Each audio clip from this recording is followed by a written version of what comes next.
Okay, I'd like to call the Board of Commissioners meeting to order, please. Ask everybody to rise. We will have the Pledge of Allegiance. I pledge allegiance to the flag of the United States of America and to the republic for which it stands, one nation under God, indivisible, with liberty and justice for all. Morning, everybody. Welcome to the June 13th meeting of the Board of Commissioners. Roll call, please. Brooks. Present. Bear. Here. Ziegler. Present. Sykes. Present. Present. Open meetings law is posted on the south side of our chambers. It is in the hallway outside of our chambers. It is also posted on the website. Proof of publication was in the News Times June 8th, as well as it is also on our website too. Next, we need to review and approve the minutes of our May 30th Board of Commissioner meeting. Move to approve. Thank you. Second. Thank you. Any other discussion? Roll call, please. Brooks. Yes. Bear. Yes. Ziegler. Yes. Sykes. Yes. Oldmeyer. Yes. And adopt today's agenda. Motion to approve. Thank you. Second. Thank you. Any other discussion? Roll call, please. Sykes. Yes. Brooks. Yes. Bear. Yes. Ziegler. Yes. Oldmeyer. Yes.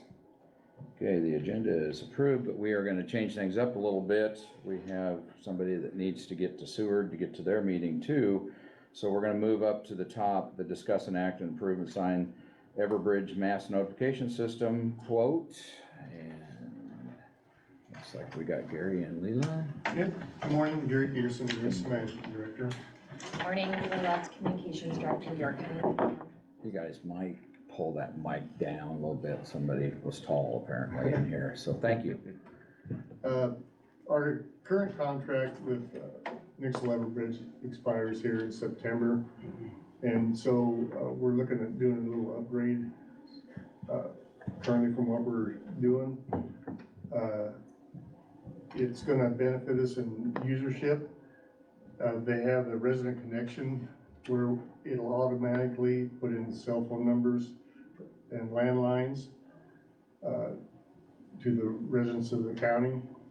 Then they have the option to opt out if they don't want to receive them. But that automatic sign up is they'll only get texts if it's an imminent life, threat to life. They can go in and change their settings where they can add more if they want to get the general notifications. But initially it's just going to be for imminent danger to life. So, you know, the cost increase is only like $1,000 per county. Currently in York County, we have 1,650 people signed up. It's strictly voluntary right now. So they can opt in if they want to, and we just do text and emails right now. The new system will do phone calls also. But once again, they can change their settings if they don't want to receive those. With this increased system, it'll jump us up. We're around 10%, you know, usership right now. This will jump us up to like 80%. And the same way with Seward County, they have like 2,000 signed up, and we'll jump them up, you know, up above 80% also. So it's a good benefit. We're not the only place in the country that has a low usership. I was on a webinar with the company in Harris County, Texas, had 250,000 signed up out of 4.7 million, and that jumped up to 82%. You know, once they did the resident connection, and then they had a boil water notice that had to be sent out, and so they got a lot more residents, you know, that contacted that way. Same way with St. Louis. They had 17,000 out of 300,000. And so that jumped them up to 224,000. And they like, you know, recently after that where they had 2 tornado warnings within an hour. So there's a lot of benefits, you know, to getting that increased usership. But like I say, it's up to the individual if they want to opt out.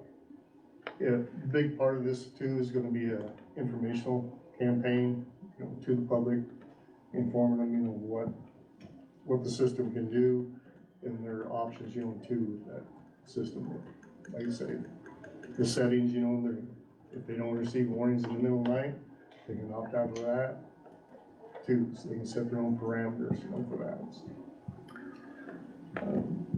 Leila, did you get any to add on? Really just echoing what he says. I've used it at my prior agency, and it's really beneficial to have that residential connection and getting the message out. And I think that's only gonna increase our usership. Once that's going out, people are gonna sign up for it more. I know when the 911 center uses Nixle Wire currently, after we use it, we only get about 10 people signing up after we use it every time. So I'd like to see that usership increase. And Everbridge bought out Nixle, currently it's Nixle Everbridge, but it's gonna go strictly to Everbridge, so that's kind of the reason they're kind of promoting this upgrade also. And there's other features to it too, but, the big thing is getting more users, that could benefit from the product. So basically, everybody will be signed up. That's how we get to that supposed 80%, or hopefully get to that 80%. And then if the general public don't want it at all, they can opt out of it completely, even the critical injury or whatever you called it. Yeah, The imminent death or Yeah. imminent to life-threatening emergencies. Right. But we as subscribers, like right now, if we don't wanna receive that 2 o'clock in the morning text just to let us know that the non-emergency lines are down, that we can adjust on our own, once we figure this system out. Okay. Daniel? Just a couple quick, do we know, like, have you seen the, end user, interface? Is it fairly, self-explanatory for people to opt out or opt in? That I haven't seen, but I'm sure it is, because like with, right now, if you're getting texts and emails, I think all you have to do is, type Do a in stop, stop or something, and yeah, it'll end that. okay, And Otoe County, along with, I think it's 2 or 3 other counties in southeast Nebraska, that also utilize this. They really like the benefit, getting that increased usership, Yep. especially Otoe County. They really jumped them up a lot. like current users of Nixle, will they migrate over and be fully opted in if they've signed up for all of the, alerts currently? Yeah, I think they will. Yep. Otherwise, they're just gonna be on this list also, the. Sure, right, The cleanup. I would imagine there's some sort of data conversion on their side Yeah, to they move our would have current to users have over. Yep. right, I would assume so, especially since they're basically the same company now. And the other question I was gonna, like location, is there any GPS location for people that are maybe passing through on the, interstate that are here? And we send out to our residents, is there any type of a deal that would go to somebody that has a cell phone, but is, that cell phone is registered in Ohio or whatever? Well, through this system, I don't know Okay. if that would be the case or not. Yep. I think they might have to be signed up through Everbridge. If they're signed up through Okay, Everbridge, yeah, they may right. receive it. Sure, But if yep, not, right, it depends on the type of situation. If it's a major thing, it may come through their phone anyway. sure, yep, Through the federal government too. iPods, yeah. thanks. Any other questions of either this morning? Basically, we would want to get this signed today. Gary's gonna be en route to go to Seward County, and they would like to have the signatures for both Seward and York County. On the same sheet. page. Yeah, Yep. And it wouldn't go into effect, our current contract doesn't expire until September. So we transition, inform the public of what's gonna take place, we'd have time to do that, and everything too, so. and it'd be a next budget. Next year budget, and I added it into my budget. Okay. So, Okay. Any other questions? If not, I'd entertain a motion. So move. We sign a contract with Everbridge for mass notification for the next 3 years. Thank you, Woody. Second. Thank you, gentlemen. Whichever one you grab. Any other discussion? Roll call. Oh, go ahead. well, just the reason we do a 3-year contract is cheaper that way, and then they can't raise the price on us for 3 years also. And so, and they did waive the setup fee. There's originally a $570-some setup fee. And there's also, the current system has a credits. So if you use so many credits, once you get past that credits, then they also waive the credits. So we're not on any credit-based thing, so we can, and we can have a lot of users, you know, too, like I say, within the county, so it's. Okay. Just. Any other discussion then? Roll call. Ziegler. Yes. Sykes. Yes. Rhodes. Yes, Bear. Yes. And Overmeyer. Yes, Thank you. thanks. thank you.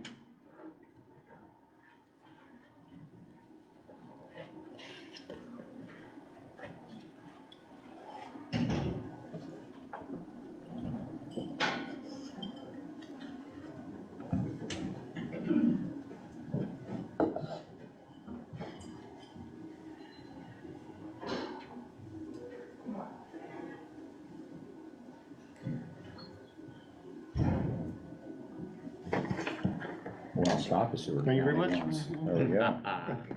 See you. Thanks, Gary. Thanks. Okay, he's just gonna be late. Okay, well, that's good. We'll see what he makes it out. Okay, we're gonna go back up then. Officials forum. There's one. Morning. Good morning, everyone. Good morning. Just a quick update. Road 2 and Road K, those two projects are done. They are seeded. The erosion control stuff is already down, just waiting on rain to make the grass grow. Road O, the bridge down by Sachs Lake, that is done. The guardrails are up. The dirt work is all done. They're just waiting for the seeding crew to come in to finish that one up. Road 20, the west bridge is all done and built. They just have to do the dirt work on it, put the guardrails on, or the approach trails onto it. The east bridge, they have the west abutment poured. They have the west pier poured. They were driving pile on the east pier yesterday, just seeing where they were. I would not bet on them getting that poured this week, but they might. If it is, it's gonna be toward the end of the week. And then they would have abutment 2 to drive the pile on and build. So they're coming along quite well on those.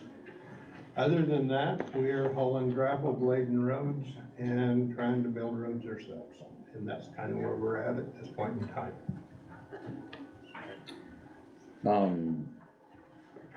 We paid the greater share of the 2 box culverts the last time, Yes.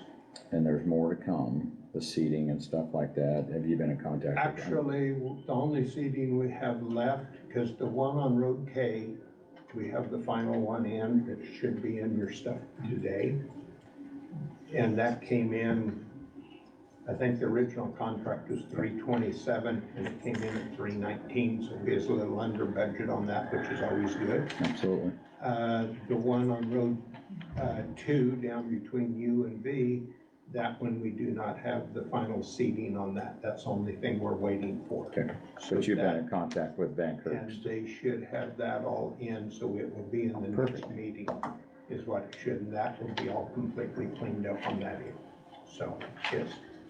Good thing. Any other questions of Harv this morning that we have? Keep up the good work. Awesome, Thank you. Thanks.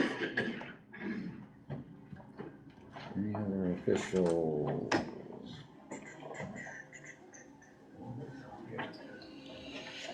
Okay, we'll move on to public comment. At this time, the public can step forward to the mic if they'd like to and comment.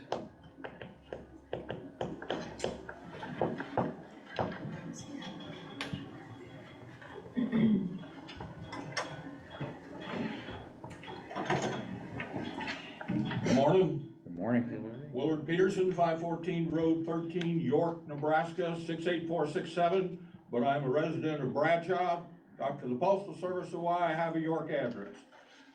Anyway, I commend you on the new notifications for emergencies and so forth, and I'm looking forward to it to help with my going to the bathroom in the middle of the night schedule. Well, thank you very much for that.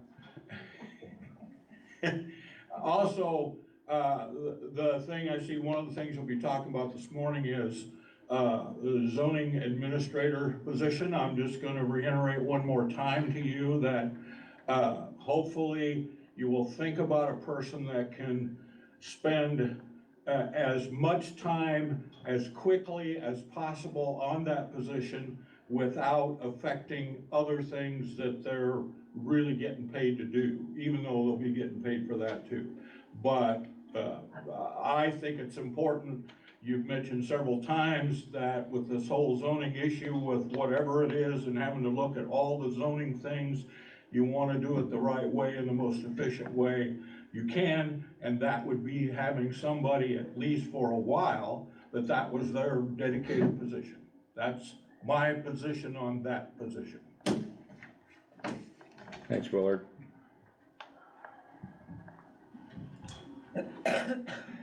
Morning. Good morning. Thank you. Diana Johnson, Henderson, Nebraska. Technology is awesome, but it doesn't always work in our favor. And I don't know if in your budget you are gonna put money towards the voting machines that we have. And I know that Wayne Benna has been around talking to commissioners about how these machines are not connected to the internet and that they're made in Nebraska, but the parts are coming from China. So I think before you include servicing of this machine in the budget, you need to do some investigation, because I don't believe that we put those vote tallies in a van and take them to Omaha. I believe they are sent over the internet. So before you include that in your budget, I really want you to look into some of that and consider doing it differently. Thank you.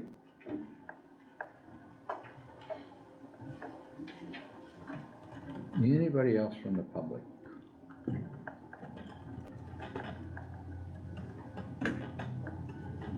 Seeing none, then we'll keep moving down the budget. We have no need for executive session that I'm aware of, no general assistance cases. We do want to approve, I assume, the payroll and vendor claims, so we'll take that up next. Harvey mentioned, I was just wanting to make sure that I didn't miss it in here, that Road K, was it, the final payment was in here? Did I miss that somewhere? It would have been under the 300, is where it would need to be. And it would be under miscellaneous contracts also. Is it in there? Or did I get ahead of myself and that'll be in next time?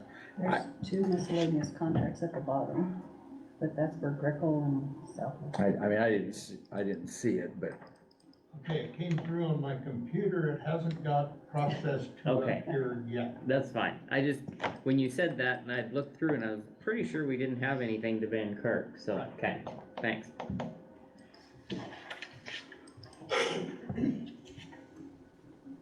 did we see anything else? Anybody see anything else that?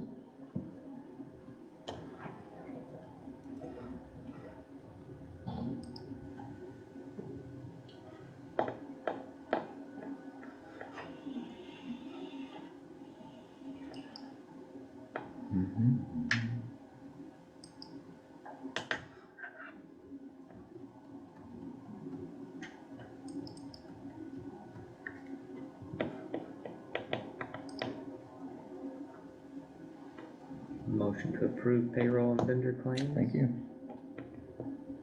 Second. Thank you. Any other discussion?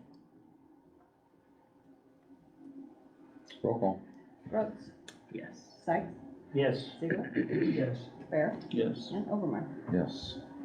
Okay, so we're on. There is no funding transfers that I'm aware of.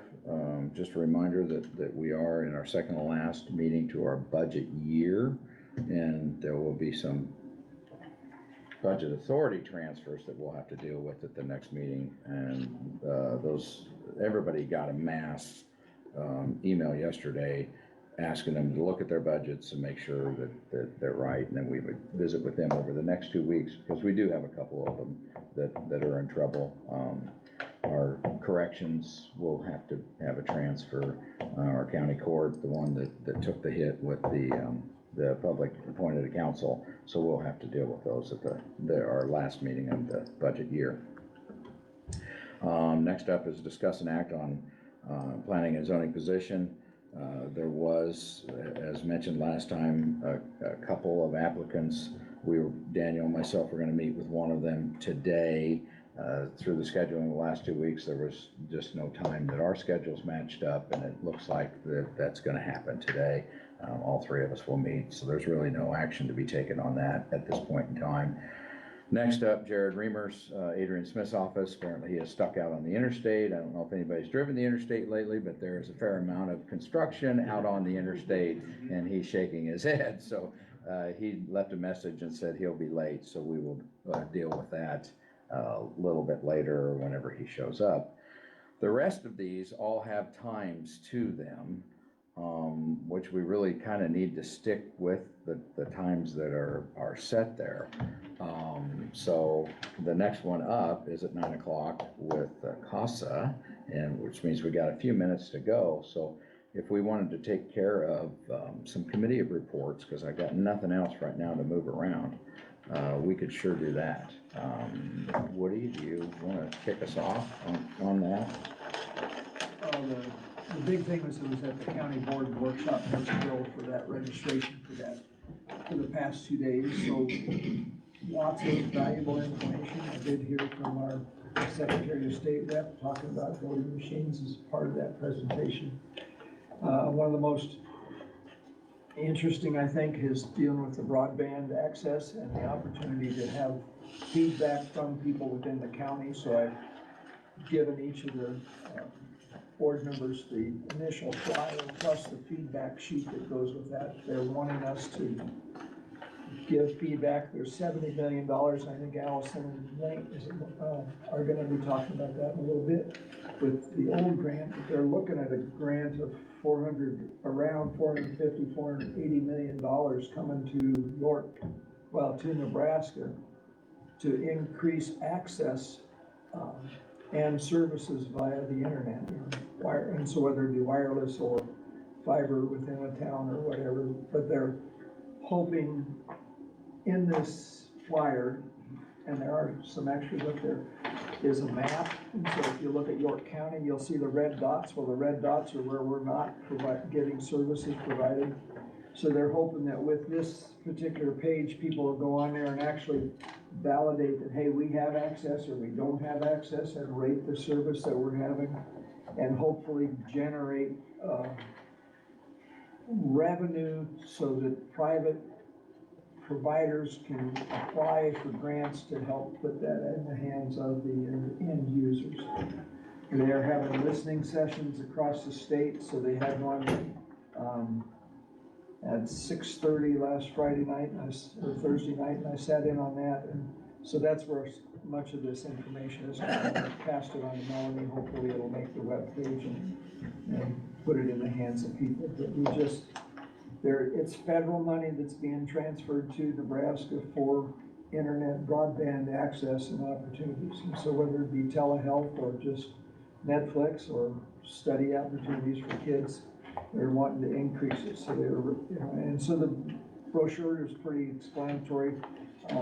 On the back page is the web page, and that you can go to it and download the forms. But I just think it's something we really have to be cognizant of and try to increase our opportunities, and whether it be Allo or Spectrum or Greenwood or whomever, Rise or Big Red, whatever company wants to apply for, it's available there. But it's a short turnaround. If we look at the back of that page, they're collecting data and having listening sessions now, and there's 6 or 8 of them planned, and they're hoping to have a webinar so people that like York wouldn't have to drive to Lincoln or Kearney to attend one of those sessions.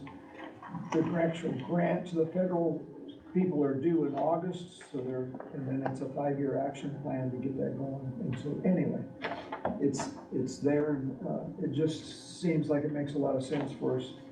And Unfortunately, we're paying for it, it's our tax dollars, but if we don't have access to it, somebody else will. And it's a sizable jump to go from 70 million to 400 and some million, so. The more data we can provide the state to actually validate that we do or don't have the services, that gives them more ammunition to go after a bigger grant for us. And it looks like this form can be filled out on, it doesn't have to be done in hard copy. It looks like it can be filled out online, It's online. so which would be they'll- great if we could devise a link, you know, from our website or our Facebook page or something like that, where they could go directly to that, to fill it out. Anything else, Woody? No. That was That's enough. that was that's good. Jack? Well, I'll be brief. Tonight, they have a Four Corners board meeting, and it's gonna be out at the Hulta Center, and then after that, there's a free meal. Anybody wants to attend? They usually have it at Chances Are, but I think because of all of the construction over in that area, they're having it out at Hulta Center. You're all invited. I mean, chicken is what you're probably gonna get. That's all I have. Thanks, Jack. Stan? Well, yesterday I attended the meeting for Region 5 in Lincoln. And, of course, they work on the budget and things like that. And one of the interesting things that I should have known probably, that we have 46 people, full-time employees in York and Seward County for Region 5. So there's 46 people between York and full-time, so it might be 50 people, but full-time equivalent, working in these two counties that work for Region 5. So that's quite a few employees that we have in that area, and that's about how many people they serve too, in these two counties.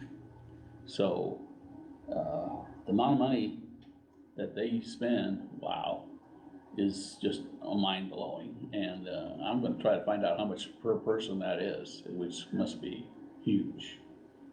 And, anyway, so I was there, and nothing really unusual except that it's ongoing. The amount of cars they buy each year, 20, 30 cars, vehicles they buy each year, which I had no idea they did that much, but it's just quite the service. And in contracts they make with mental health people, things like that with the university is unbelievable too. So, and then I also attended with Harvey this morning, talk about the roads. So it's just not raining, they don't have much problems, except grass. They need grass throwing, so that's all I have. Okay. Daniel? But I also attended the workshop in Kearney, Board of Equalization, and with good information as we come into assessment time. The new website is coming along. We've got some good things built on there. The tech committee has a preview link that we have been going through this week. On the topic of that, last year we had done a board picture. As we go into the new website, might be good to have this board do an updated picture in the next couple meetings and figure out which and when we want to do that, but then that way we can have a updated picture on our new website. Send board meeting is this week, so I'll hopefully be able to make that. And the tech committee, we've got a number of things other than the website that are in process that we need to continue to push on and get that taken care of. So a few things to keep it working on. Budget, we've got the department heads were to have their budgets in yesterday, and so the budget committee will be meeting soon to go over those and hopefully keep moving forward on putting together a budget for next year. Hopefully. Will be. Will be. Has to be. While we're taking pictures, it would be nice if that's what we do, if we had a different shot of the courthouse Yes. Because I don't know that we've ever updated with the call center, and the call center's been part of the courthouse now for a few years, so. Yeah, it's on the website, Yeah, it's an old. it's still the same old picture, so if we do that, that'd be great. Budgets are coming in, as usual, they're not all here, but, they are coming in, so that's a good thing. We're about a month earlier than last year, and, hopefully, everything goes smoothly. For your information, the grant was finally received for Four Corners.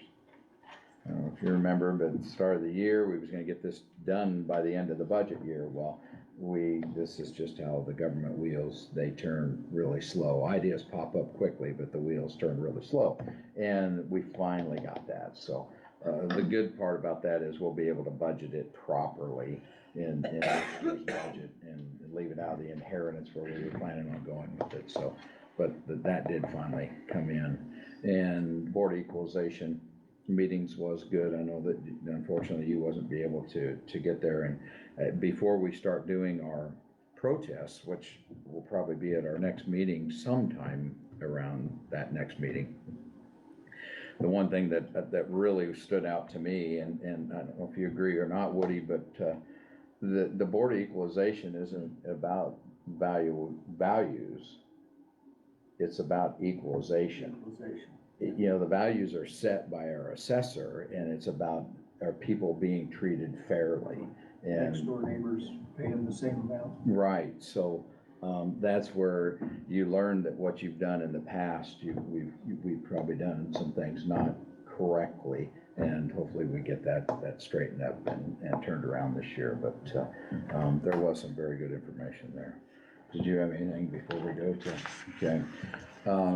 We're gonna keep on our schedule. Jared, you got time this morning? I know you got caught in traffic. We'll work you in, but we went by your 8:45, so we'll get you worked in.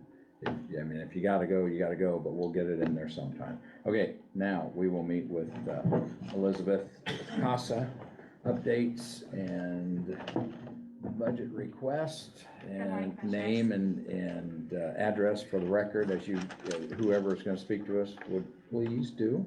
Elizabeth Hine, Casa for York County, 915 North Iowa Avenue, York, Nebraska. Thank you. I'm gonna pass you guys a couple documents to look at while I speak, if that's okay. I'm gonna take that and pass it down.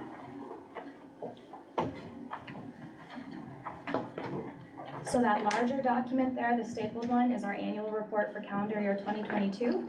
And then that single page document is a report that was compiled by Nebraska CASA, which just talks about some of the numbers on a statewide basis, as well as some independent research that was conducted by the University of Nebraska at Omaha on the effectiveness of CASA. So just looking back at calendar year 2022, we operate on a calendar year for our fiscal year. We had a record number of children in the court system in all of York County's history, at least from the numbers that I was able to pull. We've never seen this many kids in the system at any given calendar year. Despite that, we served a record number of children in 2022. For a point of reference, in 2019, we were serving 100% of children. We were serving all 19 of them. At this current moment, we are serving 34 children, and by the end of this week, we should be serving 36. Again, drop in the bucket compared to the numbers that we're seeing right now, but when the number of child abuse numbers increase, our efforts increase. In addition to those record-breaking numbers in 2022, we've already beat those numbers in calendar year 2023. We had beat them by March in this year. I don't know what's in the water in York County, but those numbers are just going up and up. We're doing our best to keep up with them. As far as our current statistics, there's currently 68 kids in our system. We're serving 34. As I said, by the end of the week, we'll have 36 of those assigned. We have 18 active volunteers. And right now we're operating with an annual budget of $128,000. Our request this year from the board is $45,000. This mirrors the number that we requested the past 2 calendar years. This number is reflective of a handful of funding challenges. One of those is the loss of funds from the VOCA grant. VOCA stands for Victims of Crime Act, and it is a government grant. We were declined funding for the first time in, I believe, the year 2021. It was an 87-page grant, of which we unfortunately submitted 86 pages. I was unfortunately out of the office at that time due to being on maternity leave, and so my staff was tasked with handling that. Neither of them are grant writers, so it was an unfortunate error that left us without $23,000 per year for the next 2 years. As far as that funding going forward, they have let us know that their funding was cut by over 50%. And they told us, don't plan on getting funded at 50%, plan on 50% of you getting funded, when referring to all of the directors for various CASA programs across the state. They also let us know some of their exclusion criterion for funding would include prior funding. So they essentially said, if you weren't funded last time, we're not gonna look too seriously at your application. Additionally, in 2023, we'll be getting our last funds from the Terpstra Foundation. They're a local foundation that provides grants to nonprofits, and typically they provide us about between $12,000 and $17,000 has been the number. The last few years, it's been $15,000, and we will be getting our final contribution from them this year. Going forward, they will not have any more funds to distribute. Additionally, Nebraska CASA requested a funding increase at the state level, and it was line item vetoed. They've received $500,000 to distribute to the local programs across the state for a number of years now. They requested an increase of $1 million, asking for $1.5 million. They were approved in the Senate for an increase of $250,000, but that was vetoed once it got to the governor's desk. So we're operating with the same amount of funds to be distributed from the Nebraska CASA Association. So, do you have any questions for me? Sorry, that was a lot of numbers. The funding source that you said 50%, not the grant funding, but the funding source that was 50%. Where do those funds come from, state or federal? I know you said the Nebraska cut, so they gotta be federal funds coming I down? believe so, because I've heard other state CASAs talking about receiving VOCA funding as well, so I believe that's federal level. Okay. Which seems crazy, they have all kinds of money to throw at everything At other right now. things, yes. But not that, okay. So where we made up the difference, this was supposed to be the second budgetary year, we made up the difference of the grant that you received, but now the just is you're thinking you're not ever gonna get back in It that doesn't door seem- again, even though you will apply for it. So we actually didn't apply. Like I said, it's an 87 document thing. Other directors had spent weeks on it. We figured our effort should be going towards these 68 kids that Okay. need services. Because those 2 years had passed, because it was a 2-year grant. Correct. And it was a total of $46,000 is what we applied for, split between 2 years, so $23,000 a year is that deficit that we're looking at. Okay, so that one you're not even applying for that one anymore We at did all? not. At the direction of the Nebraska CASA director, she told us it was not worth our efforts and that because of those exclusion criterion, it wouldn't be worth our time. Okay. Any other questions we have, gentlemen? It doesn't indicate what age group kids are. You know, are we talking infants, are we talking teenagers? You know, what's your age range for these 67 kids? So about half of those are 12 to 19, and then about 25% are 5 to 12, and the other 25% are 0 to 5.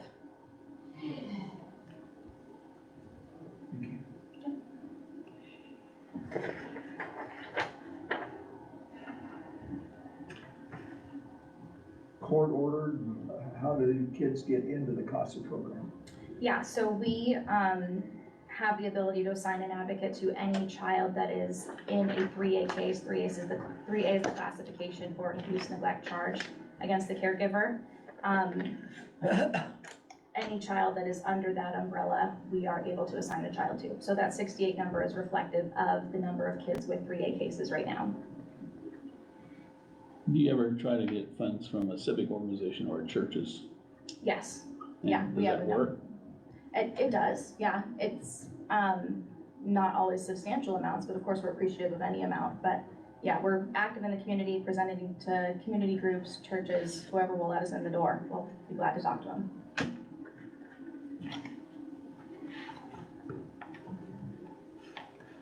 Well, the good thing about that is if we get the church involved, they take ownership and they might get involved with the whole Yeah. process.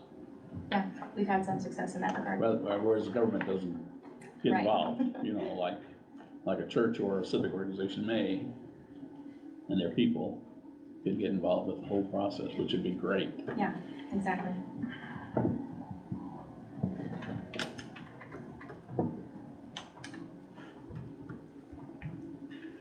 Anybody else? Thanks for what you do. Thank you, I appreciate it. Just so you know also that they also take residents in our courthouse, on the second floor, across from County Attorney's office. That's kind of in kind. So it is something that it's, we always hear about things get passed down, you know, and, you know, they wanna attack our budgets from the state level, and then they cut funding sources, and who's gonna make it up but the people at the local level. So it frustrates me just a little bit when you hear stuff like this, and I knew he had line item vetoed several things throughout there that ended up standing, but, so we'll deal with what we can through the budget process. And you've turned in that, I have, we have yes. copies. Thank you. Okay, Have a great thank you, day. guys. Very good, thanks.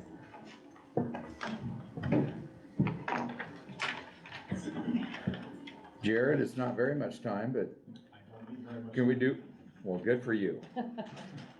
Come on up. Sorry about the traffic this morning. I assume you got caught out there on the interstate somewhere. Yeah, I was not prepared for the construction. That was my issue. Okay.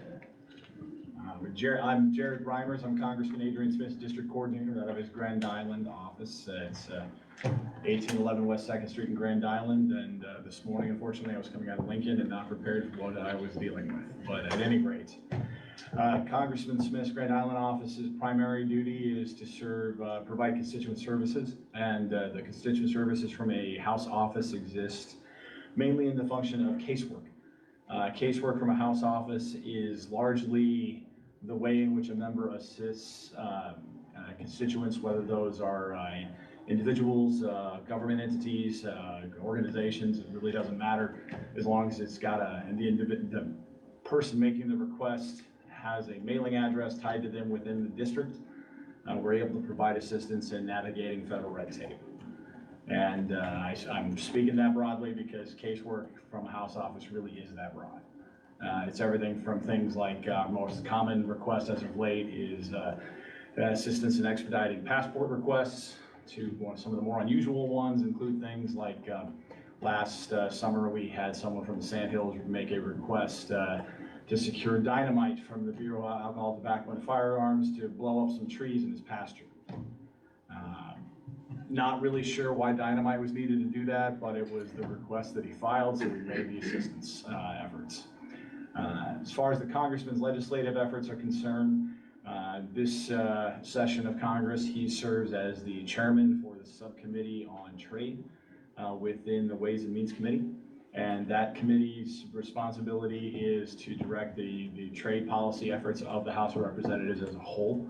So what the significance in brevity for the congressman serving as the chairman of that subcommittee means for Nebraska is that Nebraska priorities as far as trade is concerned are the policy priorities of the committee. And there's obviously more specifics, but I'm not going to bore you with those details at this time. The Ways and Means Committee on a whole, outside of trade though, is responsible for largely tax policy, as well as a significant portion of what the House deals with for healthcare and Social Security policy. Unfortunately, healthcare and Social Security are big enough policy areas within the House. There's actually multiple committees that deal with those issues. Most recently, the policy priorities of the congressman, as far as what he's pushed through the House, deal with cutting back on the Biden administration's request for IRS funding, specifically to expand the number of agents on the ground that are going to be pursuing the potential for audits, as well as trying to ensure that Secretary Yellen is held a little more accountable for the amount of money that the agencies, the U.S. Treasury is responsible for are spending in the process of managing some of those financial responsibilities. That is the update I have. I'm happy to take any comments or questions. I realize I'm out of order today and do appreciate the opportunity to provide the update. Anybody have any questions of Jared this morning? Yeah. You got something? Well, I mean, you're talking about cutting back IRS agents. this federal debt piece, some of the information I read indicated that those 87,000 agents still went through under that resolution or that agreement. Is that accurate? The debt agreement modified it slightly. The original version of the funding allocation to the IRS didn't put any restrictions on the timing or the process through which the IRS was able to hire those agents under the expansion plans. Now they have put some expectations on timing and instructions that are more specific about who and how they are replacing. So many of those 86,000 are now geared toward replacing agents that are either already gone due to attrition or retirement, or projected to be gone due to attrition and retirement. So it's I guess to put it more simply, the instructions in the debt legislation are more about ensuring that component of funding is about making sure the IRS maintains function as opposed to expansion. Talking about trade, are we talking China then and Russia and limitations that direction, or? We're talking limitations to an extent that direction, but the congressman's focus largely has been on trying to engage Mexico in the biotech corn issues that they have with the United States and some of the enforcement issues under the most recent significant North American trade agreements, as well as expanding opportunities for trade with the UK since they have departed the European Union as a whole. And actually at the end of the month, he'll be leading a delegation to Japan to further expand some of the technological issues or technology relationships we have there for trade purposes.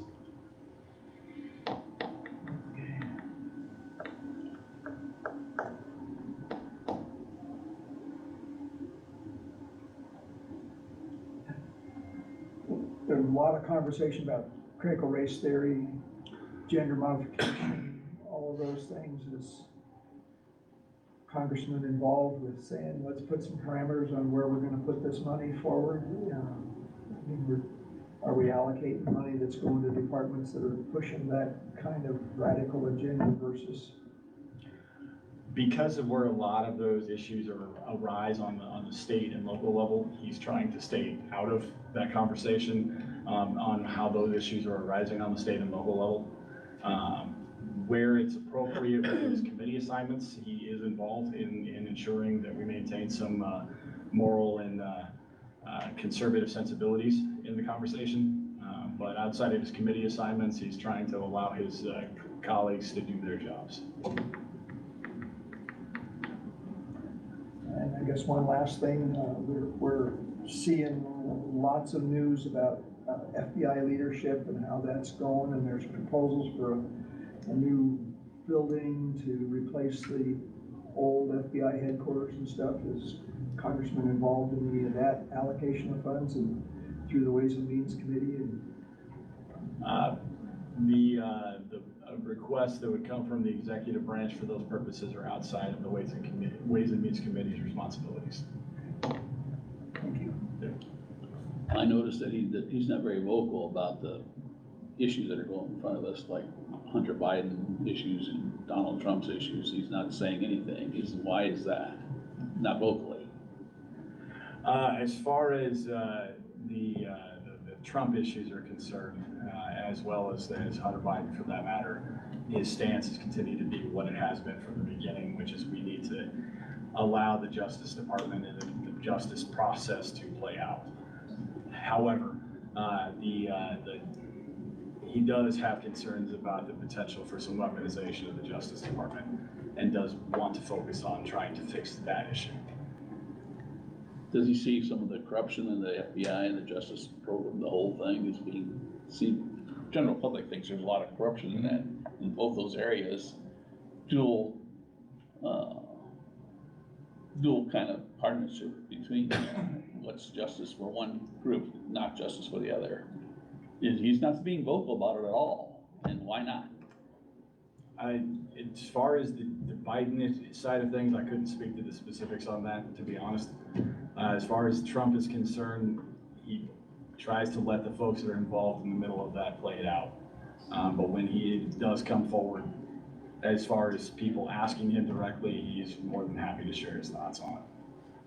But we're not hearing it. Not here. Well, I can tell you on his teletown hall last night, when it came up to the roughly 1,000 people that were involved in it last night, he was more than happy to discuss that issue. So it's not something he's hiding. I sat in on that call last night, and yeah, he did say that he's not pleased with the Biden kind of thing. It's just that it doesn't come back home to us. I often wonder, where is he? What's he doing? Because I've not heard him publicly take a stand of I'm supporting our president or not. Sometimes I wonder, where is, it makes me feel like in general, our politicians are there to get elected another year or another term, rather than how do we express the needs and the opinions of our local constituency in terms of what policy direction is. And so what Stan's talking about with the Department of Justice, with the FBI, with Biden, with the IRS, all of those questions. And this morning, more stuff came out from Ukraine and the recordings of the quid pro quo moves that Biden had when he was vice president, and how that's just been ignored.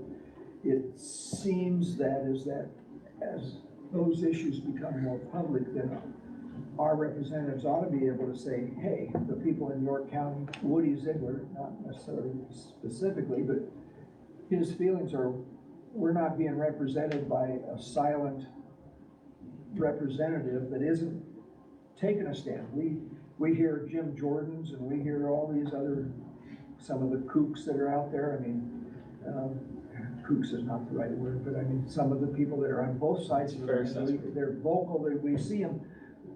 We don't know that Adrian Smith is there, and I haven't known that he's been there for the last 12, 15 years. It's sad I mean, he's doing the policy kind of things that need to be done. The Ways and Means Committee is a big deal. It's talking about a lot of money. It's talking about trade. Those are important issues for Nebraska. All of our cows aren't gonna get eaten here in Nebraska. No. Our corn isn't gonna get used, so we've gotta have ways to get it out of the state internationally, so that all makes a lot of sense. But there are political issues that we as a people are interested in too, and I've asked him specifically at Republican conventions, what are you doing about trade, border security, and I didn't get a direct answer saying this is right, this is wrong. Just, border security is important. Well, what are we doing about it? I mean, seems like the Ways and Means Committee should be able to say to Mexico, you put a limit on how many people get to come in on the bottom side, then they don't have to deal with on the top side coming through our border. How do you ignore those opportunities to secure what's in the best interest of eventually Nebraska? Because those planes and buses, they're delivering to Omaha just like they're going to other cities and stuff too. I wish he had, and I'm speaking as an individual, not as a commissioner. I just wish he had a better presence showing me that he's a Republican that stands for the Republican president, or a Republican that stands for the security kind of questions that we want as a, that are here. I don't hear that coming from him. And the phone call with 800 people last night, or 1,000 people, and 300 people are on the phone to ask him questions.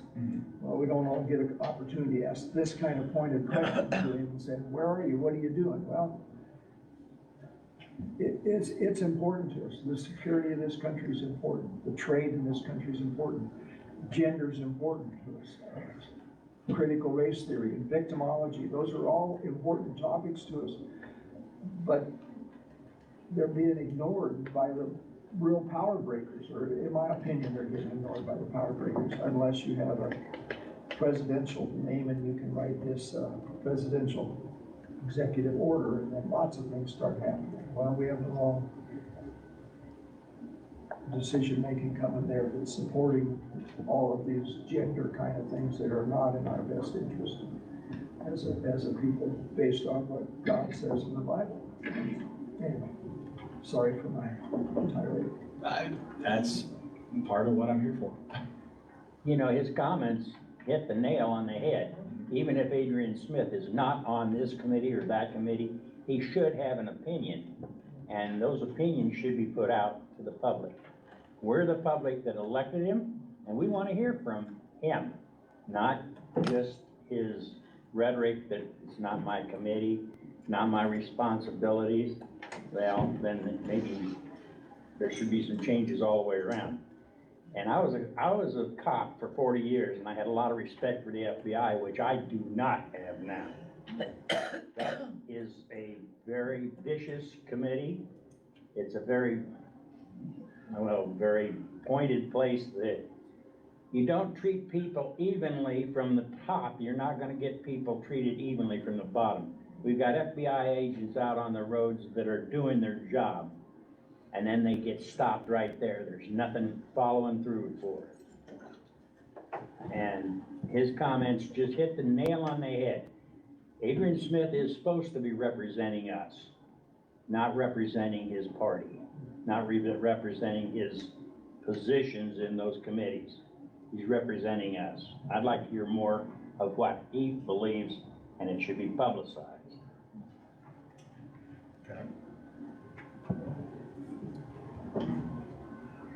Okay, gentlemen, we probably need to, if, I don't know if you hang around a little bit more, if you want to talk a little bit more, but we'll need to kind of stay on a schedule as we can. I will be at the Kilgore Library from 4:30 to 5:30 this afternoon. Okay, perfect.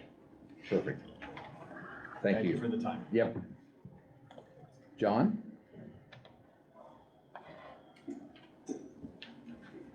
Good morning. Good morning. How are you folks doing? I think you know the routine. Yeah, you do. Name and address, please, if you Sure. would. My name's John Day. I'm the Jonday. I'm the Executive Director of Blue Valley Behavior Health. My address is 4110 Barkwood Lane, Lincoln, Nebraska, 68516.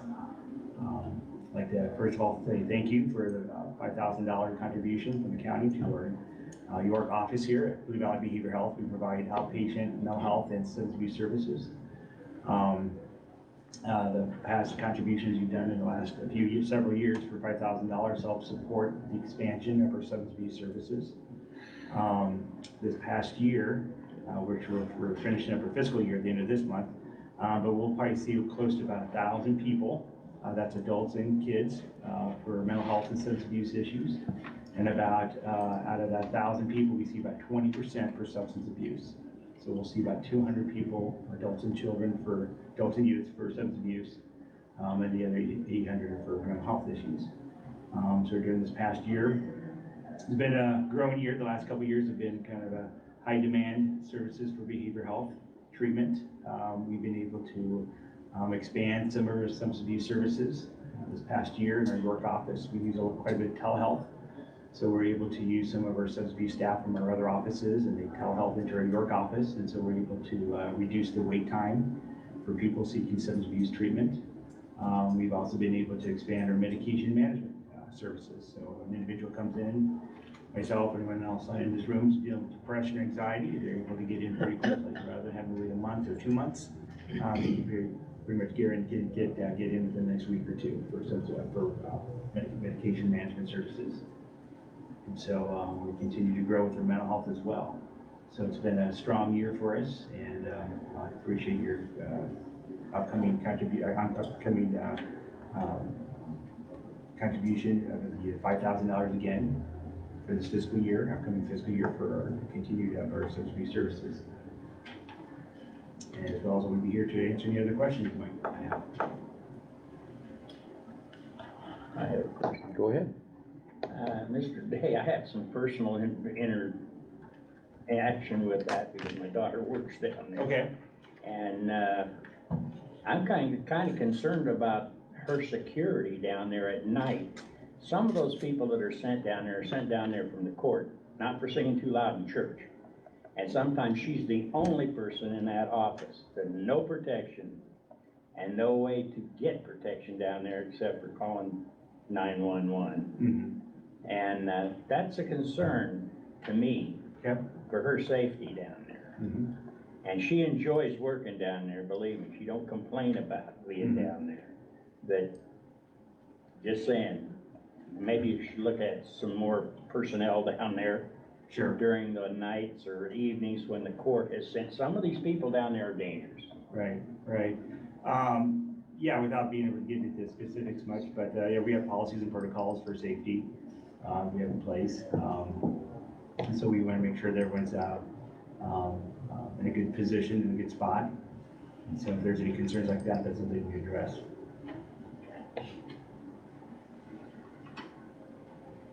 Okay, and you turned in, obviously, the budget Yes. request Yeah. for this year. Uh-huh. Okay, any other questions of John this morning? Have a great day. All right, thank you. Thank you. Thank you very much. Okay, next up, we're 9:30. Meet with Ryan. I assume that's, Can Ryan hook up to the screen? Is that all right with you, Mr. Chairman? yes, that'd be fine.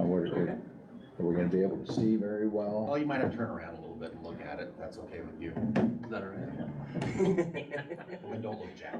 Gonna put my mirror here. And then, is there just I don't a know plug-in that it's down gonna have to be Yeah. up here. It's I gonna be would up there, assume. Kelly. Oh, I'm so sorry, okay.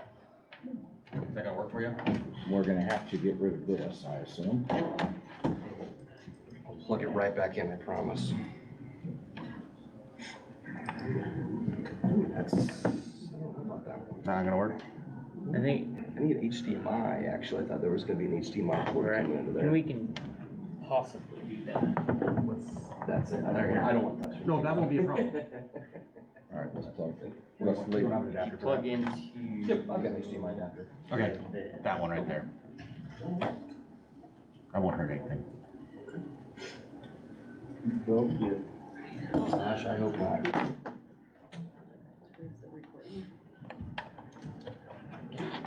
Now, it's not long enough to reach, I might have to stand, is that okay? Is that all right? Okay, well, while he's doing that, gentlemen, I'll introduce Mr. Poots to you. This is Ryan Poots from Eagle View. I'm Kurt Bolger, York County Assessor, by the way. Ryan, I met at convention last year. As you know, we've been, is it okay if I start? Go ahead. We're seeing if it's gonna come. Okay. As you know, I've been kind of looking at different ways to modernize the office of county assessor here in the last year. And Ryan, we met at convention last year, and they have a interesting product that's used all over the state and various other counties called pictometry.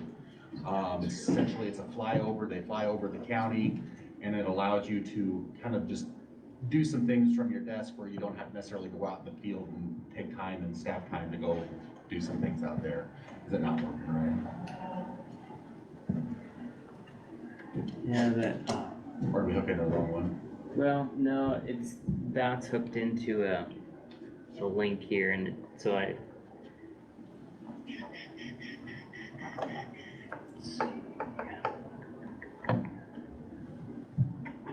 If you want to push me back, I did bring my projector, just in case. If you want to push me back on the agenda, if you want to move forward, you certainly can. That's up to you guys. I've got it in Kurt's office, so I can always just throw it on the wall if you wanted me to. Yeah. The only issue is it's imagery. It's tough to explain imagery to you. So, if you want to push me back and keep moving, you can Well, certainly do we that. have till 9:45. Okay. So we have a dead time here anyway, so why Okay. don't you just grab the projector? Okay. Sorry about that, everyone. That's done. Plug it back in. yeah, this, we could take that clear down here, but then. If he's gonna get his projector, Yeah. let's just do that. We'll plug her back in and get that.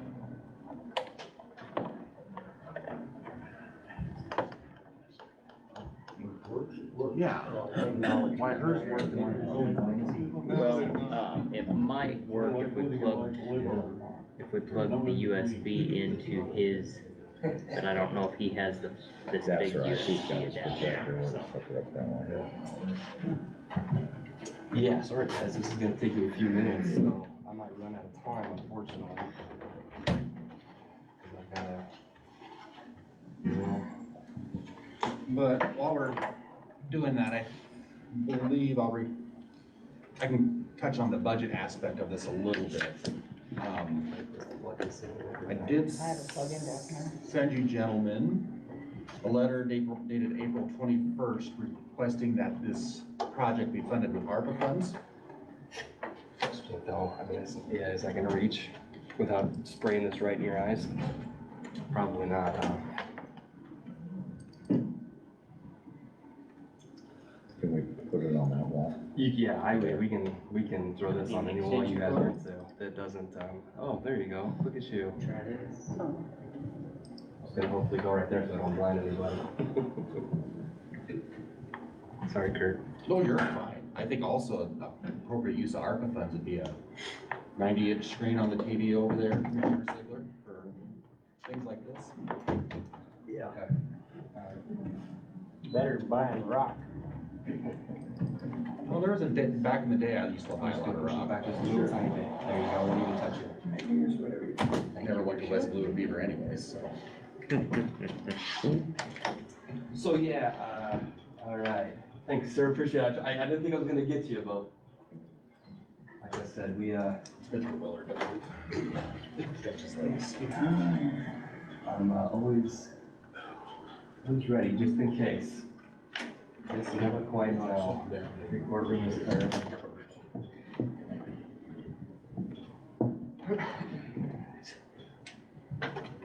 Okay. Let's see what we got here.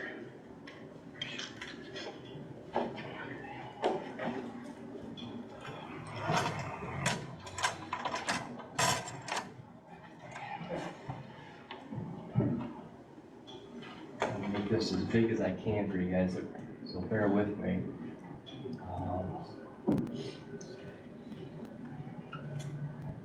And then I'm going to, all right, we'll go with that.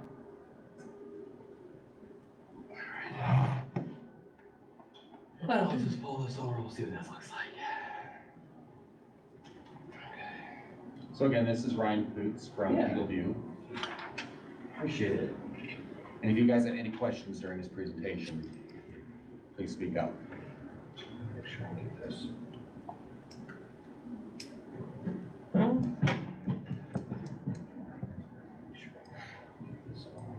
Screen here, I gotta get it on the right screen. Okay, I'm not gonna, so what I'm gonna try to do here is I'm gonna try to just go right into the technology in a matter of time. I do wanna point out real quick, just in case you guys know, any other, commissioners, around the state, here in blue are a list of current customers that we work with. I just wanna point that out in case I think you guys have, your NACO, board meeting or your, annual meeting coming up. So in case you know anybody from Polk or Seward or Saline or wherever, by all means, don't take my words for this. I just want to show you that real quick. And then, okay, so what Kurt had said, let me pull this over here. So we're an imagery firm. So for some reason,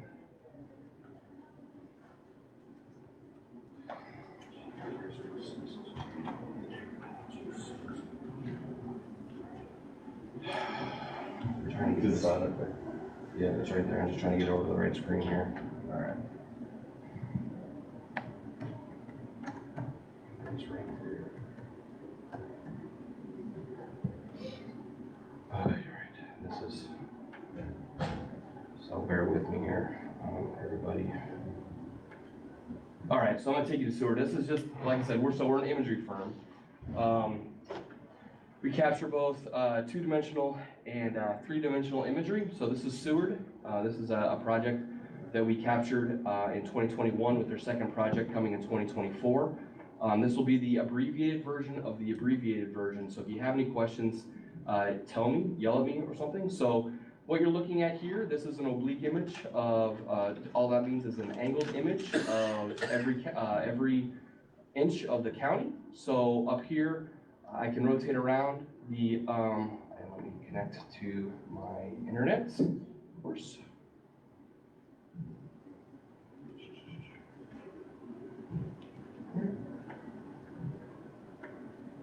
Okay.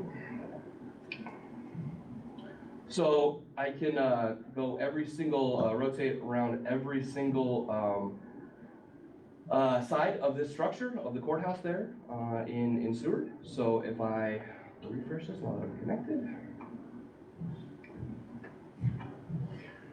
So it's all cloud-based, as you can see. I've got my Verizon Wi-Fi. Connect. I have a courthouse one too. I'm just waiting for it to connect to my Wi-Fi. You guys have connected to Verizon here. Okay.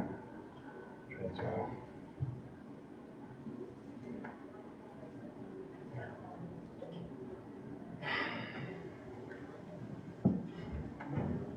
Back to my location. Okay. So there we are again in downtown Seward. I will rotate around all 4 sides of every structure. So we deliver both what we call ortho, which is your rooftop perspective imagery that you see in Google. And in addition to that, we deliver 3-dimensional imagery of all 4 sides of every structure in the county when the leaves are off and no snow on the ground, so we have maximum exposure to the ground. Interesting thing about this imagery is it's all smart, so you can actually measure on it. So this is about increasing efficiencies in the offices, and I want to be very forthright and say this is not just an assessor tool. This is for everybody in the county. Everybody can use this at no additional cost. So if I want to go over here and do a measurement real quick, and bear with me as I do this quickly, so we all know how many feet from goal line to goal line. 300. 100 yards. So we will guarantee all these measurements to be over 99% accurate. So if you're working out in the field and measuring property, you can guarantee that the measurements are good enough for you to use. In addition to the 3-dimensional imagery, we can also do heights. So in order to value things such as bins, buildings, all sorts of stuff, you've got to have that height value. So we're able to do height values as well. So if I go to a rural property out by Utica, if this bin is new or demolished, you can either take it off the rolls, or if you see a new bin, instead of driving out there, you can come in here and you can measure a height, you can measure a diameter, and you can measure, and I've just valued that bin. Now again, you would want to take a little bit more time to do your measurements.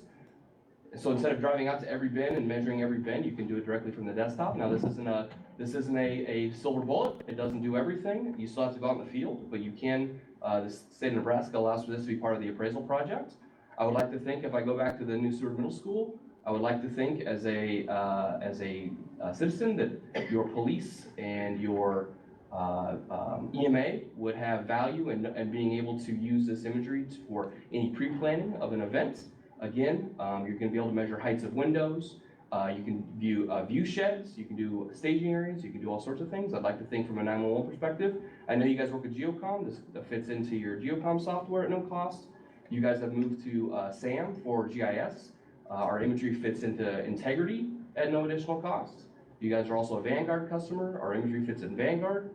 So again, we're not going to create a whole new workflow for the public. It'll be embedded directly into your new web applications. Real quick, I'll go to land use. I know part of what Kurt needs to do is also, I don't know if you want to explain your land use real quick and what your job is this year. This year, every property has to be inspected at least once every 6 years, and that includes ag land. So I need to review the ag land use this year. Last time that was done in 17. So I was told last week I have to have that done by the end of this year from the department. So this is a tool that we could use, the aerial photography, to determine, so you can have your old imagery and your brand new one side by side, parcel to parcel, and you can see, okay, did they take out some dry land, you know, you can see pivot tracks in there now, or did they take out some grassland and put a pivot up there, stuff like that. So for example here, they've got this marked as exempt as part of the airport south of Seward. You can see now that it's actually being cropped. So this is how you would use the base map imagery to update your land use without having to drive and estimate everything from a land use perspective. And then one last thing I want to show you in here is we also have the ability to overlay every pixel on this screen has a Z value, so elevation data as well. So you can actually overlay contour information, and then you can also use all of our tools to actually do ground slopes. So if I come in here and I grab a ground slope, so if you guys are dealing with flooding or any sort of road construction, I can do grade. So if I want to know grade of a road down to whatever it might be, it actually can report back distance over ground as well as ground slope information. So we embed the best available LiDAR data into the imagery as well. Interacts with your GIS data. So really what this comes down to is assessor tool, public safety tool, whatever it might be. What I'm proposing is a 2-flight project over 6 years. So after the second project, we're able to report back any changes in the county automatically. So we have what we call our change detection product.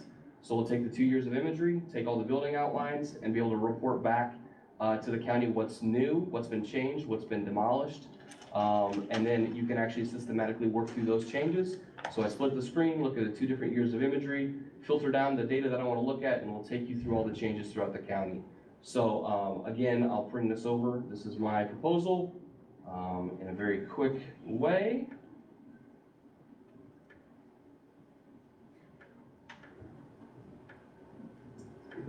And that change finder is something that counties sometimes they have found enough value, new additions to properties that it has paid for their investment in the product. So my proposal is 2 projects over a 6-year period. I was able to secure a new customer discount for you. So if this is 27 sectors of higher resolution imagery over York and Henderson, lower resolution over the rural areas, which is a 6-inch quality image versus a 3-inch quality image, with a 3-year refresh, 10,800 parcels of change finder, disaster response for the county. I can go into that, and then all the software as well. So if the county budgets this number for 6 years, you'll get everything I talked about, the 2 projects, change finder, support, yeah, everything I showed. So I'm 2 minutes over, I apologize. This is, any questions? I know it's like drinking out of fire hose. I apologize. A lot of information. Yeah, I mean, it's a million. I could sit here and talk to you for an hour about this, so. This bid he's showing you there, that was about, what is that, 25? About 3,000 less than the original bid that we had. And So- that's an annual. Annual. For Now- 6 6 years, Now, with 2 flights. Correct. 20, you can either do it this fall, next spring, and then 26 fall or 27 spring. if Ryan, the board were to decide to go through with this in the budget request, then would this be something we could do a flight this fall, or would it be next spring, you think? Whichever the county prefers. Okay. Yep, that's up to you guys. In fall, we typically capture around Thanksgiving when leaves are off, and then in spring, it's typically around March 15th, give or take, before the leaves come on. So that's up to the county. We don't dictate that. Again, like I said, if you guys want to speak to any other folks around the state that you might know, please ask. Like I said, I can sit here and talk to you for roughly an hour about what this can do. So, but I don't want to take any more of your time. Any other questions? Any questions of Brian this morning? I appreciate the time. I just want to make you guys aware, I sent that letter on April 21st requesting that the ARPA funds be used for this project. I also did build it into the reappraisal sinking fund budget request that I made this year that I handed in by yesterday. I handed it in last week, actually. So it's in both places, so should you guys feel like it, ARPA would be a good place to take this project from, or fund it from, then obviously we wouldn't have that we wouldn't have that transfer from inheritance to sinking fund then, but. One cool question I get, why can't you use Google? Hey, use all the imagery you have at your disposal. So Google's a little bit different. They don't tell you when they're gonna capture the imagery. I don't know when their imagery is captured. It's captured leaf on, and there's no measurement capabilities, and there's no oblique imagery. So you only get the rooftop perspective of the Children's Museum here, for example. When I rotate to the 3-dimensional imagery, there's no 3-dimensional imagery in York County. And again, from a protest standpoint, from a authoritative standpoint, there's no date stamp, nothing like that. So trust me, if Google had a free version of what we did, we wouldn't have a company, obviously, because it's Google. So I hope, I get that question a lot, just so you guys know that some of the differences. Okay? Okay. Thank you. Appreciate it. No other questions? Not right now, We'll keep anyway, moving yes. on. Thank you for your support You of this bet. project, gentlemen. Thanks. Can't wait to hear from you. See you at 10:30. Out of your way there. Thank you. That's what it says. Yeah, we'll be back on time. We'll be close. Yeah, That's actually Daniel. That's Daniel's. No, I think. Oh, that that's- can. Oh, I'm sorry, you have an adapter on it. Oh, good Adapter. call. Yeah, we got our adapter. Thanks, Ryan. Thank you guys, appreciate it. Next up, another Ryan. Thanks so much, dude. We're in the 80s like me. Two. Morning, everybody. Good morning, Ryan. Oh, this is the guy you gotta mess with if you don't grant my request. I don't think I'm too hard to deal with. I hope not anyways. Just name and address, please, Ryan, for the record. Sure, my name is Ryan Bautman and I live at 5501 London Road over in Lincoln, Nebraska, Thank you. 68516. So, it's been a while since I've been out here. I know I ran into you and Randy and Kelly a couple months ago and kind of gave you a rough update with where we're at. So as of right now, we've completed 7 projects. We have 5 more that have been awarded that we're still working on. I know one of my contractors said they got a good plumber under their belt now.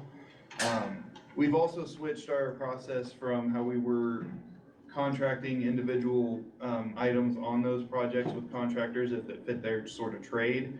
We were doing that prior to COVID, and then after COVID happened, we were scrambling around trying to get guys to do work and everything, and we've since transitioned back to having those contractors general contract. And this has helped immensely. It's given them free rein to vet these guys, make sure they do good work, because now it's under their belt to have to go back and rectify things if it gets mucked up. And these are all the general contractors we're working with are the ones that have stuck with us through COVID, and we're really hammering these projects out. And so we talked with them. We had 5 companies that said they would be willing to do this for us. And after they saw what we've been dealing with for 3 years, 3 of them said they cannot, they don't have the resources to do that. So they're still working as subs under our other GCs. So there's been a lot of pulling together to make these things work and everything. And so it's going pretty well. They've been trying to use these guys on separate projects that are outside of our program to make sure that they do quality work and everything before they get on one of ours. And so we're trying to keep things moving along. And so these 5 that we've gotten awarded, I know for sure one, we should be getting a plumbing bid that we've been waiting on for a couple years now. And hopefully we'll be able to get some more of these moving. And so the other part of this is, I know we're still trying to hit our goal number. We do have 28 total applicants, and spread out between the communities, we have 1 in Benedict, which we've done and has been finished. We have 3 in Bradshaw, 2 of which have been awarded, and 1 is finished, and the other is, oh no, they're both finished. Gresham, we have 8 applicants with 3 projects, 2 of which are finished, 1 is still underway. We have 3 in Henderson, 1 of which was rejected, 1 of which is completed as of now, as far as what we've had to do for work on that home.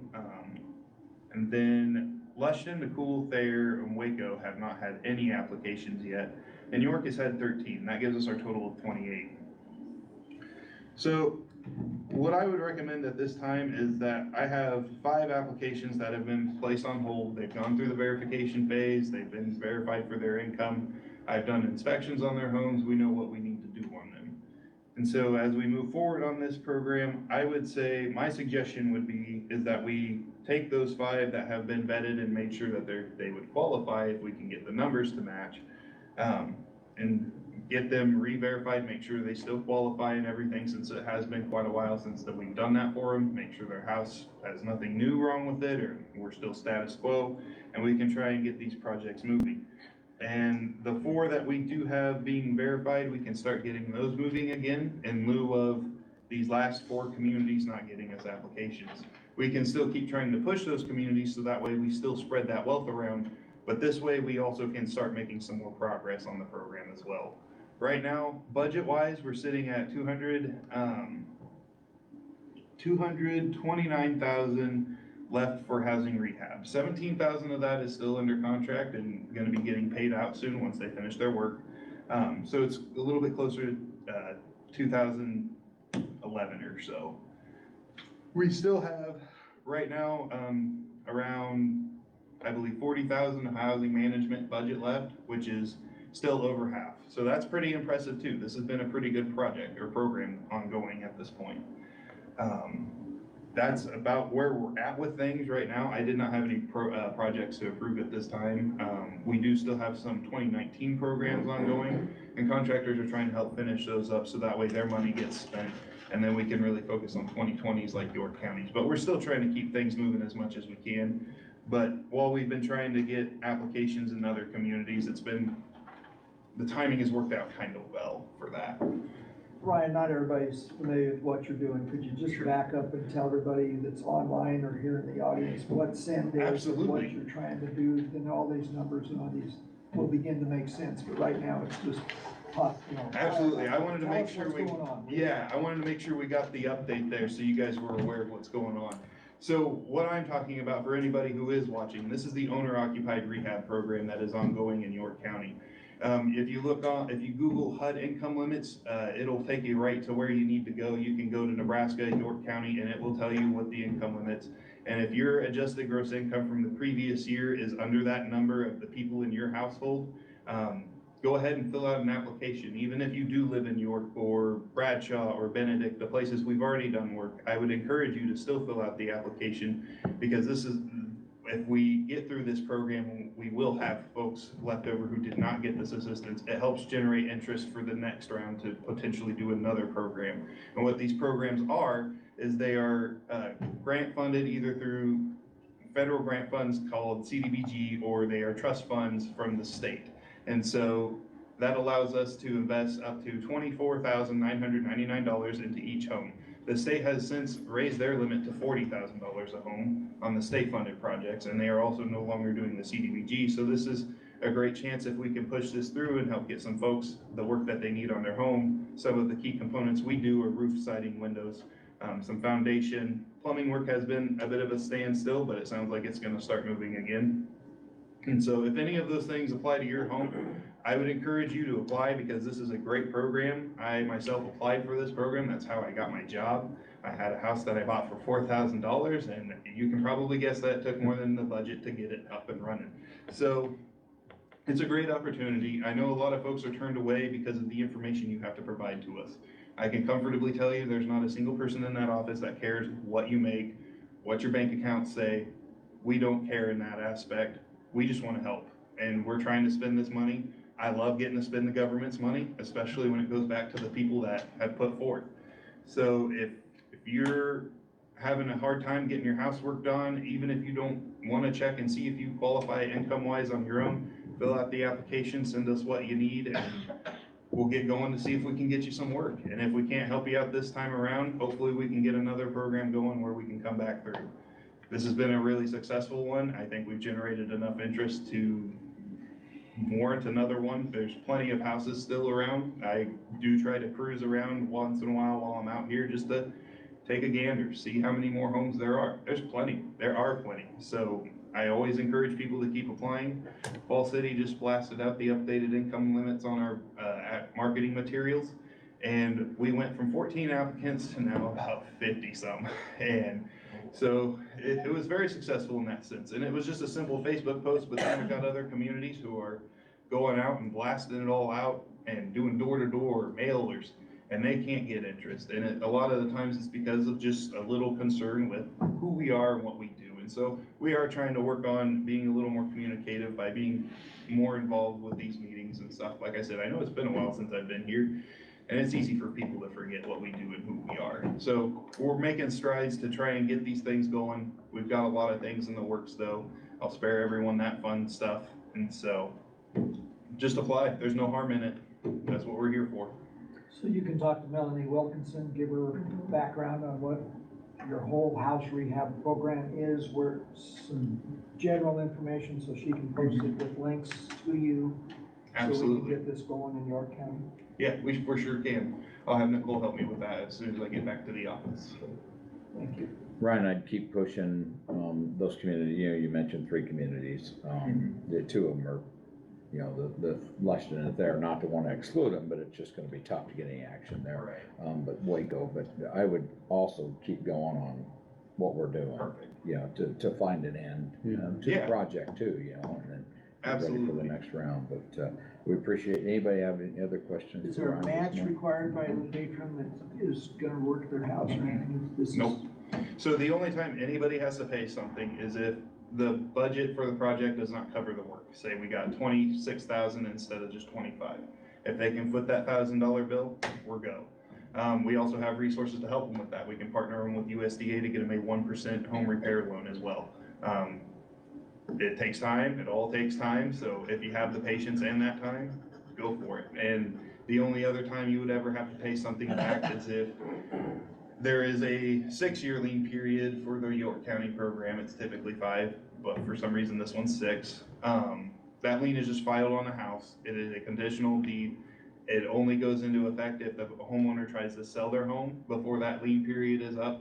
If the homeowner were to pass or move into a nursing home, they could come to you guys and ask for it to be forgiven instead of having to pay that back on top of all the rehoming fees and everything else. So, really, there's rarely ever an instance where folks have to pay anything.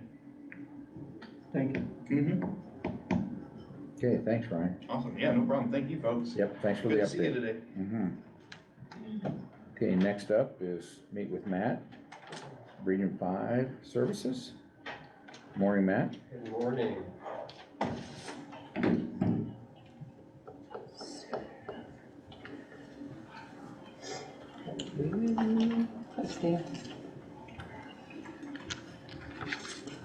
Thank you. Uh-huh.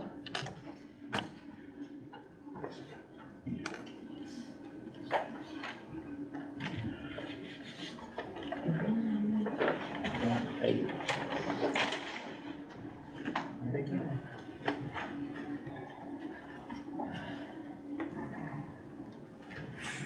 Well, good morning. My name is Matt Kosick. I'm at 441 Hazelwood Drive in Lincoln, Nebraska. I am the CEO of Region 5 Services. First off, apologize for the mask. I had COVID last week, actually, and I have been cleared, so it's all good. But just to be safe, I thought I'd wear the mask here. So, Region 5 Services, so we are one of 6 of the developmental disability regions in the state.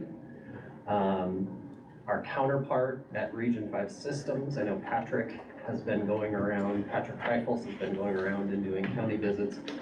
We are the other side, the other organization that Stan and 15 other commissioners serve on the board for, based in southeast Nebraska.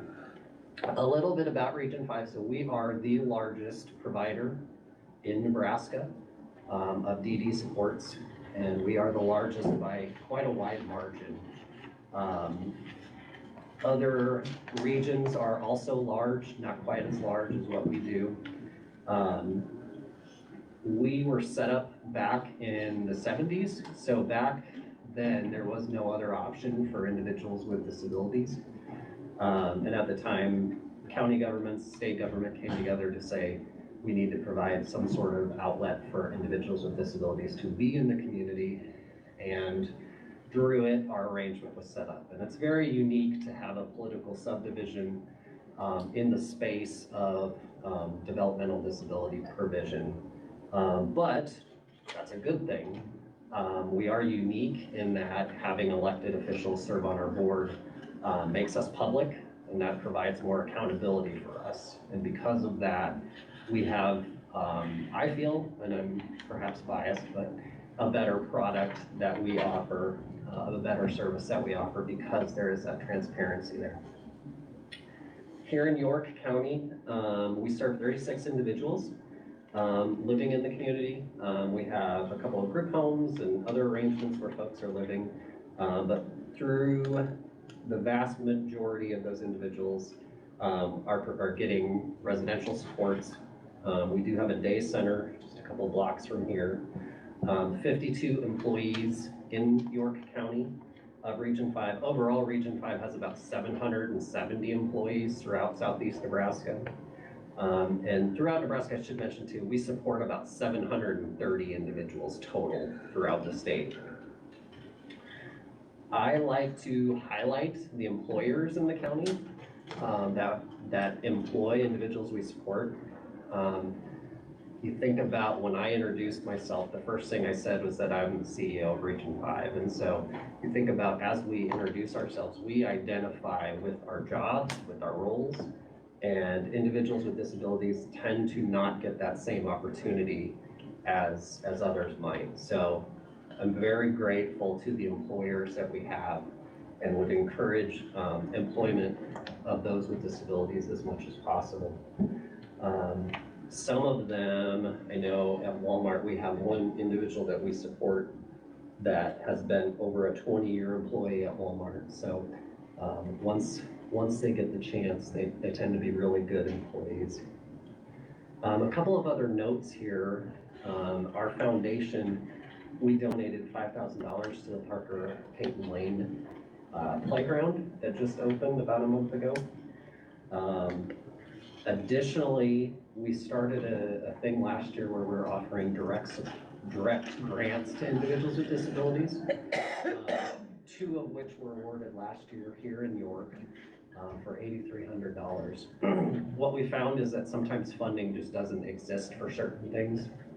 So in one case, a shower chair was the item that we directly funded. But we're right in the process now of awarding more grants, so $60,000 worth of grants. Any individual, it's available for any individual with a disability who lives in Nebraska, not just those that we support at Region 5, to take care of some of those needs.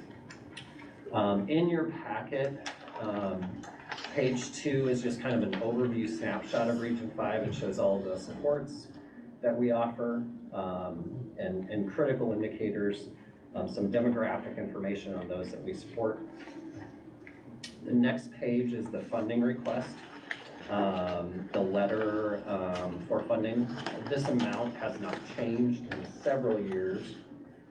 Many years, way back when, county funding was the primary source of funding for our organization, but that has since evolved. But that piece keeps us a political subdivision, and it keeps us in the arrangement that we're in. And then finally, just a year in review. A lot of information can be found on our website or on our Facebook page, but here was kind of a summary of some highlights of 2022. I think that is all I have. Is there any questions from the group? Any questions today, guys? It's not a question, just a comment. I was involved in the schools about the time Region 5 began. I wanted to watch the development. As you mentioned, recognition of the employers, the managers of those facilities to bring kids on. And I know one of my old students is still working at the same with Lonnie and Wendy's, so that's over. That's awesome. I think it's 21 years now. Wow. So the commitment of the families, of the employers, of just the general public, accepting people with differences as contributors to society is really important. I appreciate what you do. That's awesome. That's awesome. And that's one of the things, just a footnote on that is we help when it comes to employment. We have our staff that will come and work with the individuals. They will learn the job right alongside of the individual and provide any support that they may need. So we do our best to make it easy for employers too. So yeah, that sounds like a really great experience. Any other questions or comments? Looks like you're good. Thank you. You Thanks for have a keeping it wonderful easy day. on me.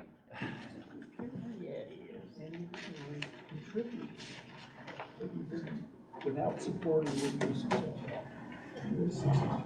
Okay, we do have a couple minutes. prior to our 10:15 with Deb.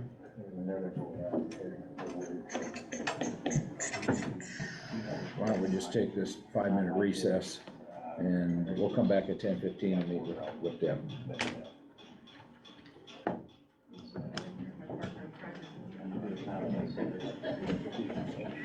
I'm sure if he remembers my name every time I walk in the house.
you all.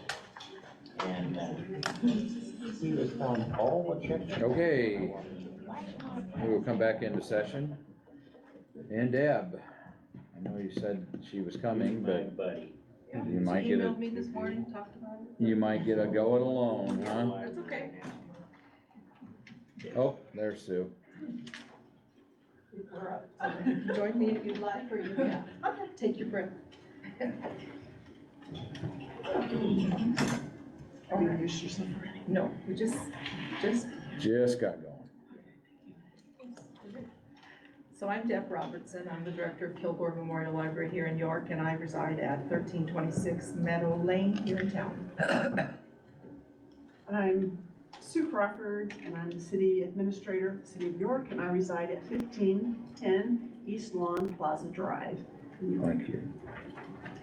So I'm here to give you an update and to let you know what my needs might be for the upcoming year. So to give you an update, I want to say, if you don't know, our building has a new roof, new HVAC system, new sprinkler system in the yard, new cement around the building to keep the rain from going down of the foundation like it has been for years.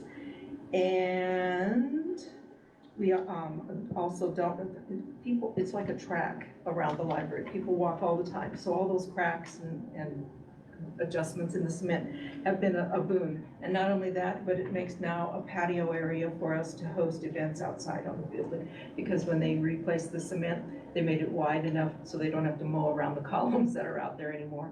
But that made it a good space for us to use for a music series that we're doing this summer at the library in partnership with Allo and York University. So come to the farmers market on Thursday nights and enjoy some live music that we're providing for the community this year. So thanks to a partnership with the York Public Schools, we also have a new music garden on the south side of the building for anyone of any age. We see people of all ages out there playing a tune when they come and go from the building with our new instruments. And the benches are just absolutely wonderful. You can sit out there and enjoy our Wi-Fi in the nice weather that we're having right now. So what could we possibly need now that we have all that? That's easy. We need space. We need space for entrepreneurs and career exploration. We're looking to create a STEM makerspace. The space that we're looking at is in the lower level of the city auditorium. A makerspace is somewhat somewhat industrial, so this space would work, but it still needs to have upgrades that would be required for this 21st century space. Through focus group discussions with regional educators from preschool through college, we know there's a need for the workerspace, this type of workspace for our patrons. Outside of the city parks and recreation, outside of city parks and recreation and the library, we have UNL extension educators ready to work with us, and we've been promised corporate sponsorship funding from one business. But there will be more once we show what can be done in York County. This space will be designated as a branch of Kilgore Library. Utilizing separate space for this type of service has become commonplace in libraries. The example I've seen is in Papillion. They have a new facility they call Papillion Landing, and inside that building is a piece of library space, and that's where they put their makerspace also in Papillion. So libraries across the country have been adding digital literacy spaces to their services for decades. Libraries have been part of the arts and crafts maker movement for much longer, but since 2005, the actual makerspace with industrial equipment that creates economic and career exploration opportunities has been more commonplace. Makerspaces are collaborative spaces that offer career exploration and create opportunities for collaboration and partnerships to develop. In these spaces, that are also valued by those who have access to large workspaces and tabletops to spread out blueprints and other design elements that they're working on to develop. We hope you will see the potential for positive impact the maker movement will have for York County as we work together to develop it. So that's my comments. You might have something else to say. Thank you, commissioners. First, I want to thank you for your ongoing support for the operational expenses in our library. We're happy to serve constituents in York County, as well as the city of York in that facility. And as Deb mentioned, there have been many improvements in the area that we're excited about. So the ARPA funds provide a once-in-a-lifetime opportunity for capital expenses, capital opportunities. And the conversation we've been having with community partners, including York County Extension, and as Deb said, corporation in the community, and we've had the schools in the conversation, and Parks and Rec, and library staff, and other community members, has been about a makerspace space. And so we thought it was just an opportunity to allow you, if you chose to do so, to make that kind of a legacy investment with a small portion of your ARPA dollars. So one of the ARPA foci is digital literacy. So it fits very nicely in with a recommended use for those funds. So as a city, we received some, but not as much. And our legacy project has been replacing the lead pipes for everyone throughout the city at that expense, not having the homeowner have to contribute to replacing the lead lines. So that's been our legacy project. And we were talking about coming for the regular operating expense request. And we said, well, we will just offer that opportunity to you. If you would like to have an opportunity to invest some of those dollars in this legacy project, that would be one that would last for residents of the county for a very long time, and a very 21st century opportunity. Do you have any questions for us? Daniel? Just a couple questions on the makerspace. It would be open to anybody that, just like a library membership type deal, and so no charge to come use the space, or would there be a? At this point, that's the intention, yes. Yep. And then, is there any, would there be any contract with the city auditorium? Is there any rent, or is that being provided? At this point, that's part of the partnership. That was the first thing that the city put in on the table for us to use, is the lower level of the auditorium. Sure. Okay. Very good. It's a space that wasn't designated for any for permanent Sure. use as they were renovating, so. So you're talking 150th of revenue or renovation. What kinds of things are you talking about with renovation? Putting in walls, wiring, what's going on for that? I would imagine wiring would be the first thing that we need to look at. This is a very infant program, so we haven't actually had anyone look at the building yet for us to tell us what we would need, but that's the number one thing. And then yes, some renovation. I don't know about walls. We like the open concept of just designating spaces by having the workspaces be there, but getting the network cables and the electricity that we need would be number one on the list of things that needs to be looked at. So as you're talking the technology kind of thing, what are you talking about? Are we talking about like a CNC cutter, Yes. water cutter, welding, long arm quilt Yes, machine? any of those, all of the above, whatever we can fill in, and of course, there'll be more surveys done in the community for interest, what they're looking at, or who, what they want, what business needs there are, or whatever. But yes, all of those pieces have been in makerspaces that I've been to across the state. I've looked at Hastings and Pavilion, and I've been to the Innovation Center in Lincoln, and Do Space in Omaha, and Norfolk. In their public library, they had renovated it a couple of years ago and included a makerspace. So, but all of that type of equipment is not in every one of them, but a variety of whatever. Okay, so you put a laser wood cutter in there for me to play with. Mm-hmm. I know nothing. Right. Who's gonna be there to tell me when you turn this on and you put your finger on it, you're gonna get cut? Right.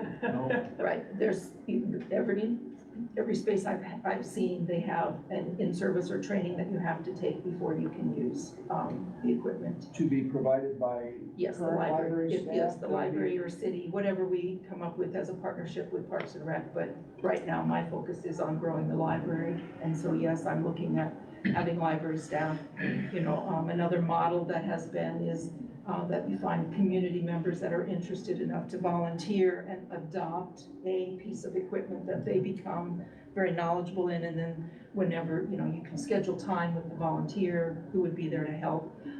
You know, so, very collaborative is what I see these environments being with, you know, an expert, someone who has a need, and maybe sometimes it's someone has a need, but there's someone in the middle that likes to do that type of work, and so that may become sort of a little bit of a cottage business for the person that has the skill, or the person who has a need that may not be interested in learning the skill, but it's very collaborative, in the whole using of the space. So.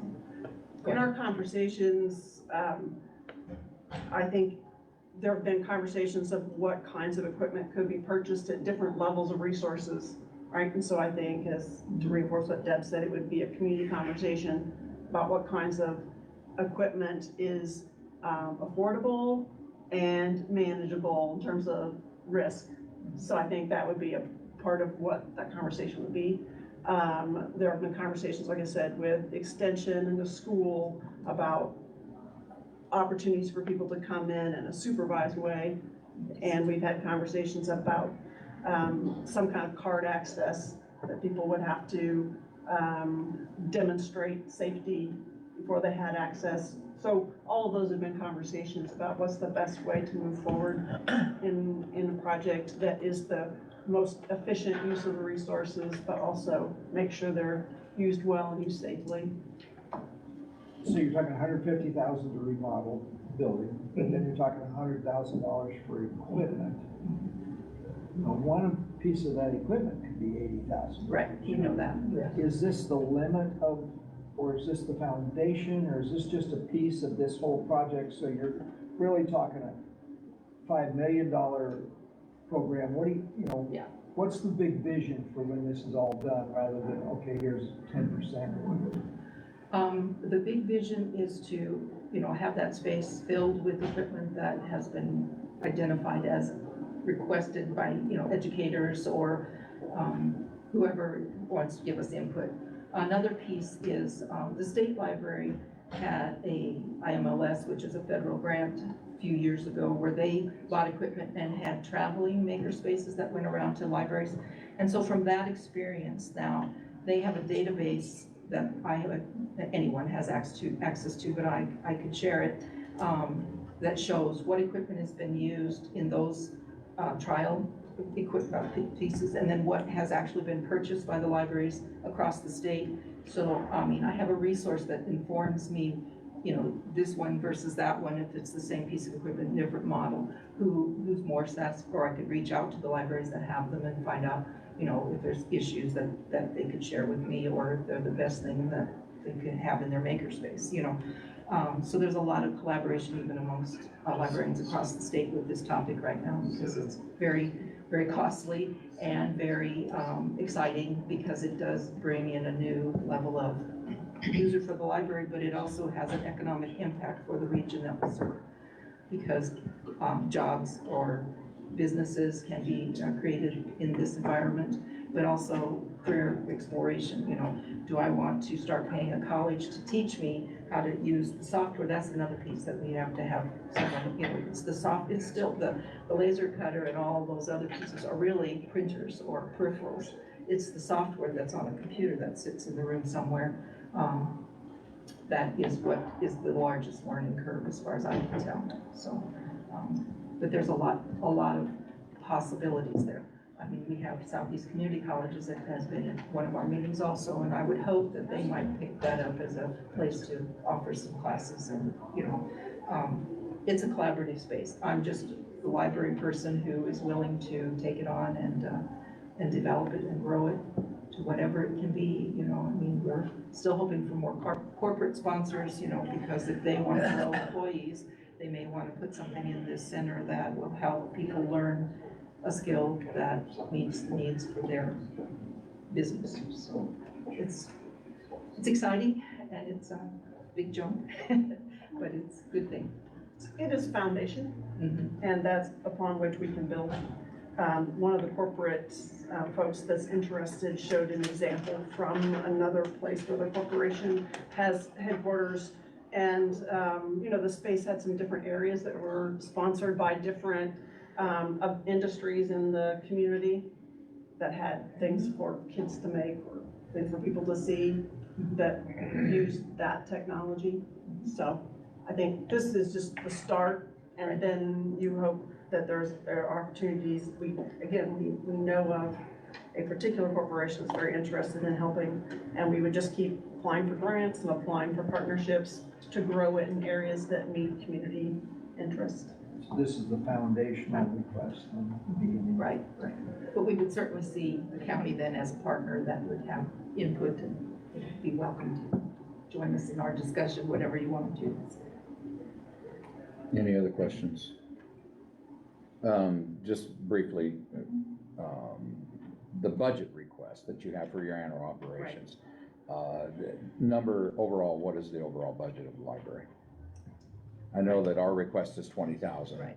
I'm thinking Not to the penny, but, right around 475. so just under Just 500,000 under. is what it takes to operate York City Library.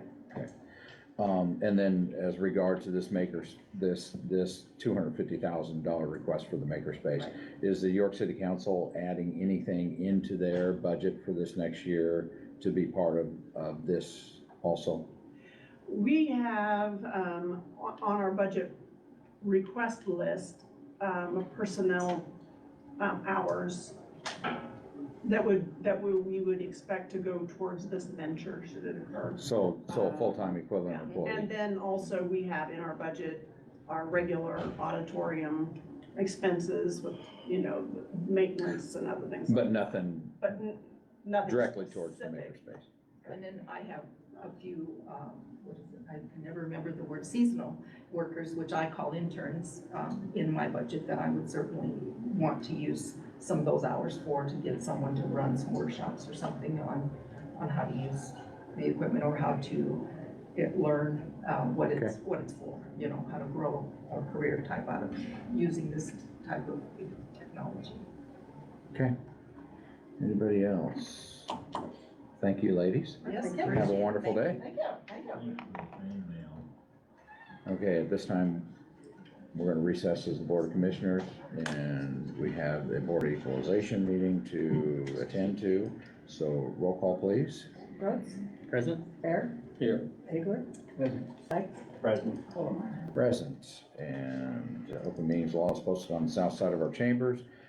It is also posted in the hallway outside of our chambers. It is also on our website. Proof of publication was in the News Times June 8th, and also on our website. Need to approve the minutes of our May 30th Board of Equalization meeting.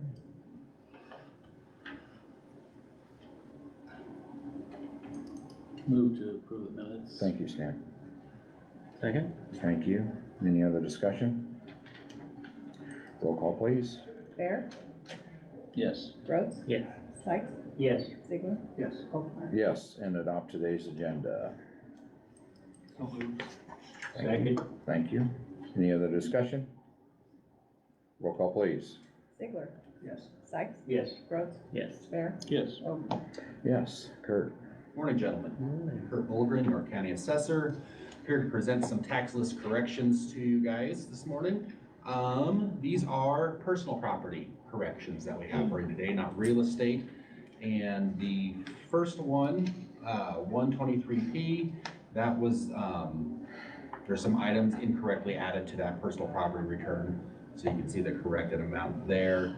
And correction 223P, same thing, extra items were added that didn't need to be there. So I'm just asking for your approval to make those corrections. Kurt, on these corrections, is this mainly individuals that catch that, or is your office just reviewing the files and catching those, a combination of both? Combination of both. Personal property is one of those weird creatures where it's a self-reporting tax, so you're just going based on what they're telling you, what they're reporting. So, sometimes it might be something that, we just didn't get removed, or, it's something that maybe should have been added but wasn't, and so it's just kind of, you're kind of chasing each other there every now and then, but it's, I think primarily it's something that probably should have been taken off the previous year that didn't, but in the past, we've sent out the returns prior to the filing, and then they send them back either with no changes. A lot of times it's handled by people's accountants, and then, they make the corrections that way then to those returns, and then we file them, so. Okay. Happen in various ways. Okay, so we have these two that we can handle with a motion. Motion to accept tax roll corrections. Thank you, Daniel. Second. Thank you, Jack. Any other discussion? Roll call, please. Brooks. Yes. Sykes. Yes. Ziegler. Yes. Bear. Yes. Ogilvy. Yes. Take one and pass down, please. And then as an update for you gentlemen, on the protests that we had at Turk, that was filed by Henderson State Bank. It was a single commissioner hearing, and Commissioner Kuhn sided with the York County Board of Equalization. So the request made by Henderson State Bank was rejected, and it was, your guys' decision was upheld. So that's a copy for your information. Okay, Kurt, so, at our meetings last week, Yep. this single commissioner meeting, Mhm. I'm trying to remember, did they have the option to ask for a full board review? Yes, that's so. If they didn't accept this, so they, not like this is, could be, it may be the end, but it may not be the end. Had it been reversed where if they would have found in favor of Henderson State Bank, then we certainly could have requested for a full panel review of that.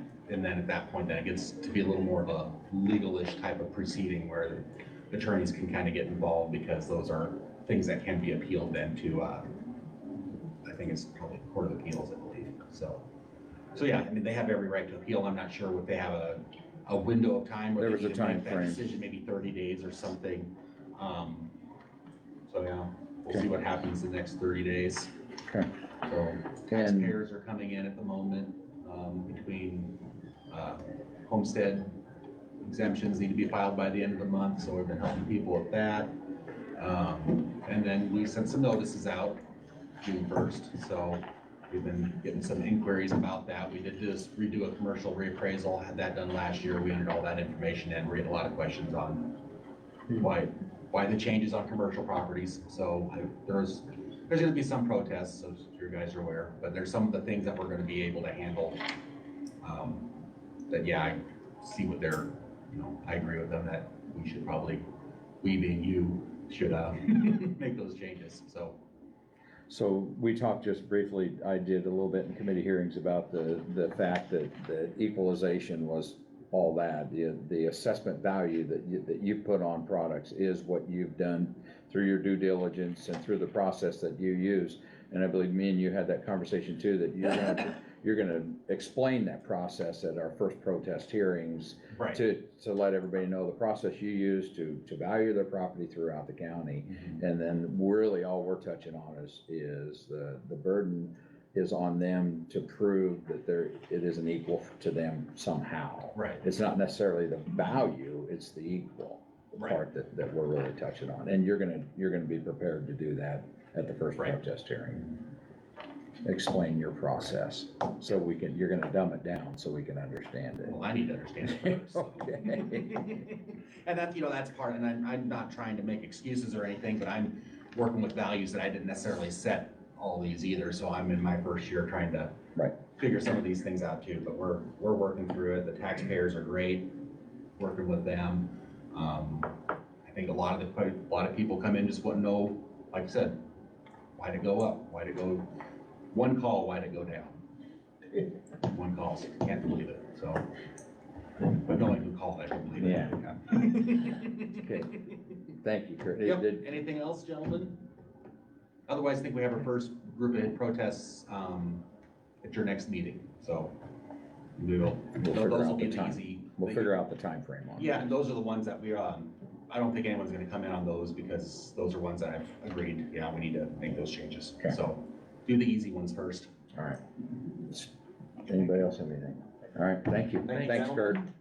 Okay, next up, we do have a, application for exemption, for Columbus Rescue Mission, doing business at Living Water Rescue Mission, and this is for the one that's highlighted, I believe, is the Mercury 2010 Grand Marquis.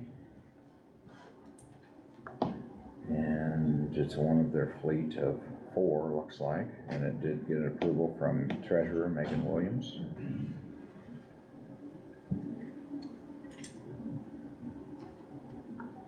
Move we accept the, approve the exemption for the Columbus Rescue Mission for their 2010 Mercury Grand Marquis. Thank you.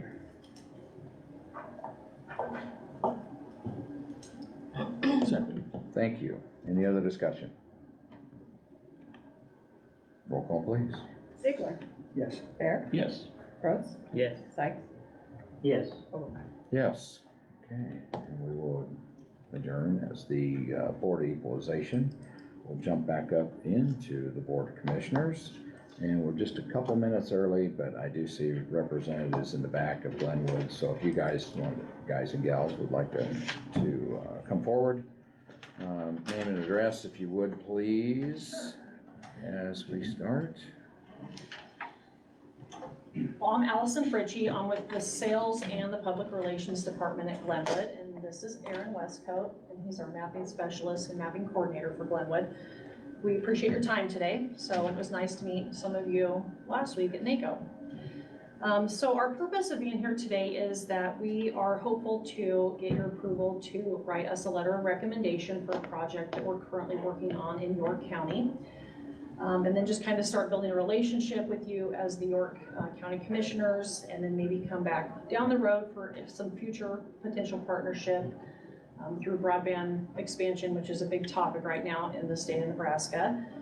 And so currently we do have a letter of recommendation for our project from Senator Hughes, and also the SEND organization.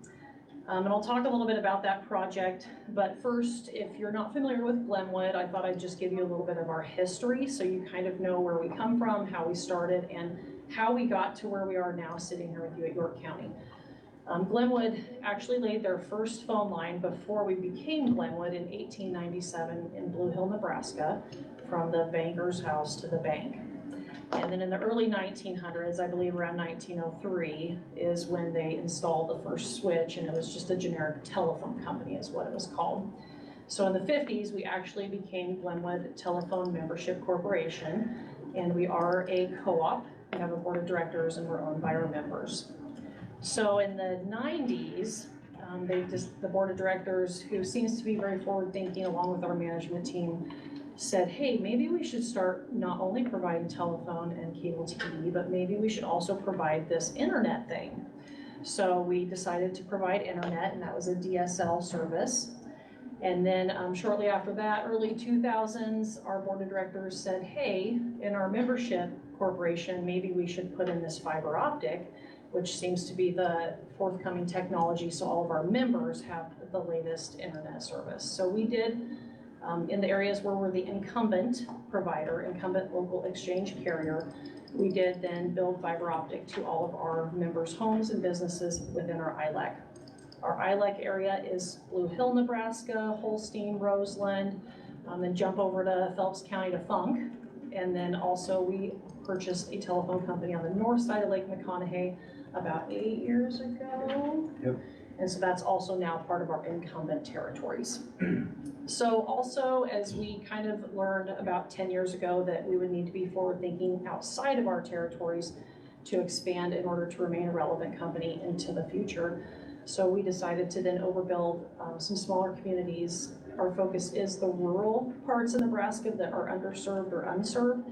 And so we overbuilt Superior, Nebraska, and then Hebron, Nebraska, prior to the pandemic that happened, which then helped our state kind of realize that our Nebraskans can't work from home rurally very well. And even in some of our cities, they struggle a little bit. So Today, we're here because we are currently applying for round 3 of the Nebraska Broadband Bridge Program grant with our money, so we're not asking you for any money. But there are 53 residences in York County that we will be able to service if we are awarded this grant. The grant applications are due June 26th.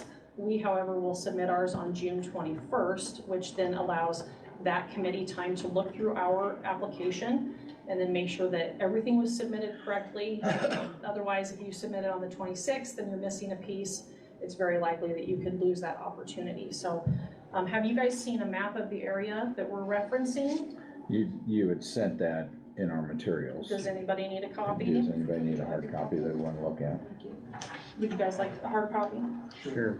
Got it.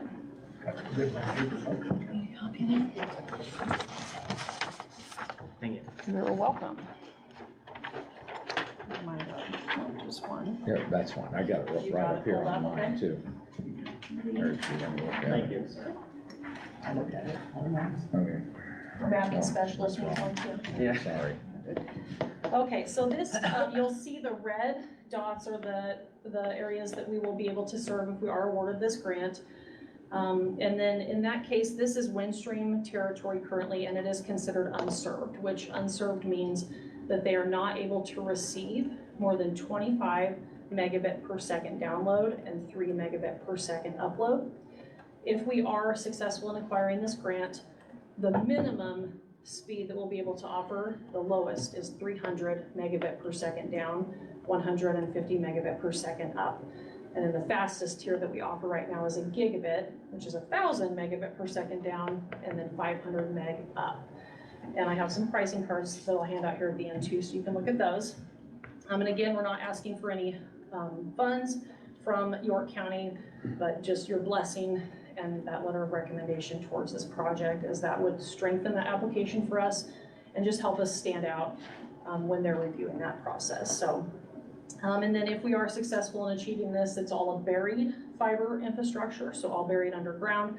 We take care of all of the permitting and locates and all that good stuff, and then we're also responsible for the maintenance throughout the years. So I know at the conference last week, there was some discussion on some other future funds coming, which is separate from this.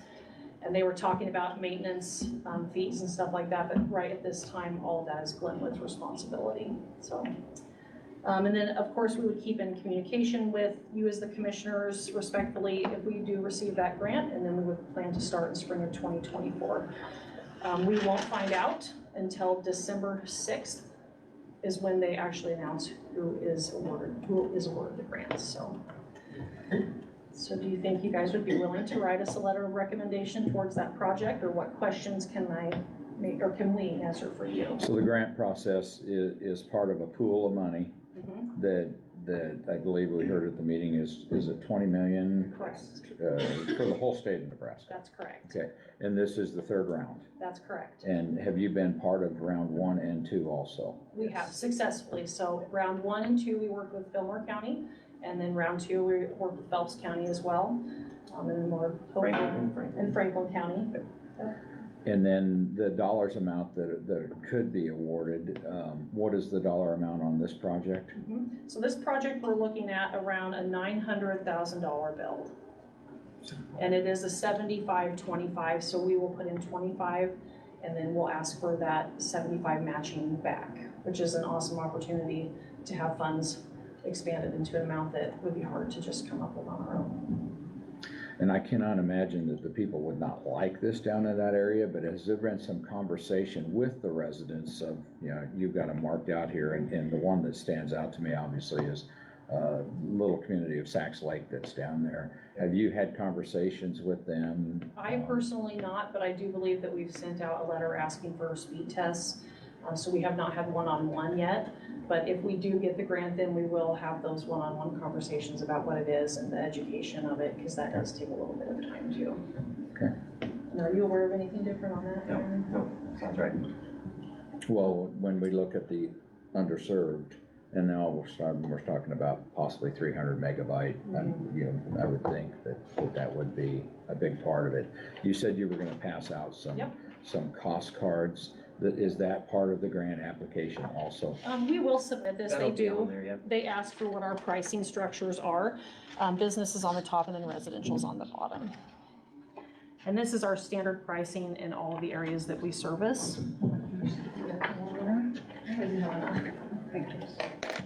And when you guys look at your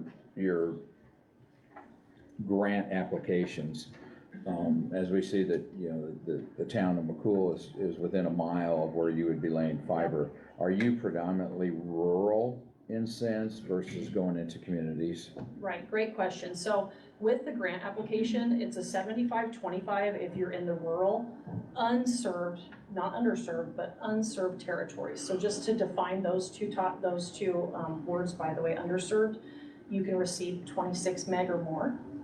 Unserved, you cannot receive more than 25 meg.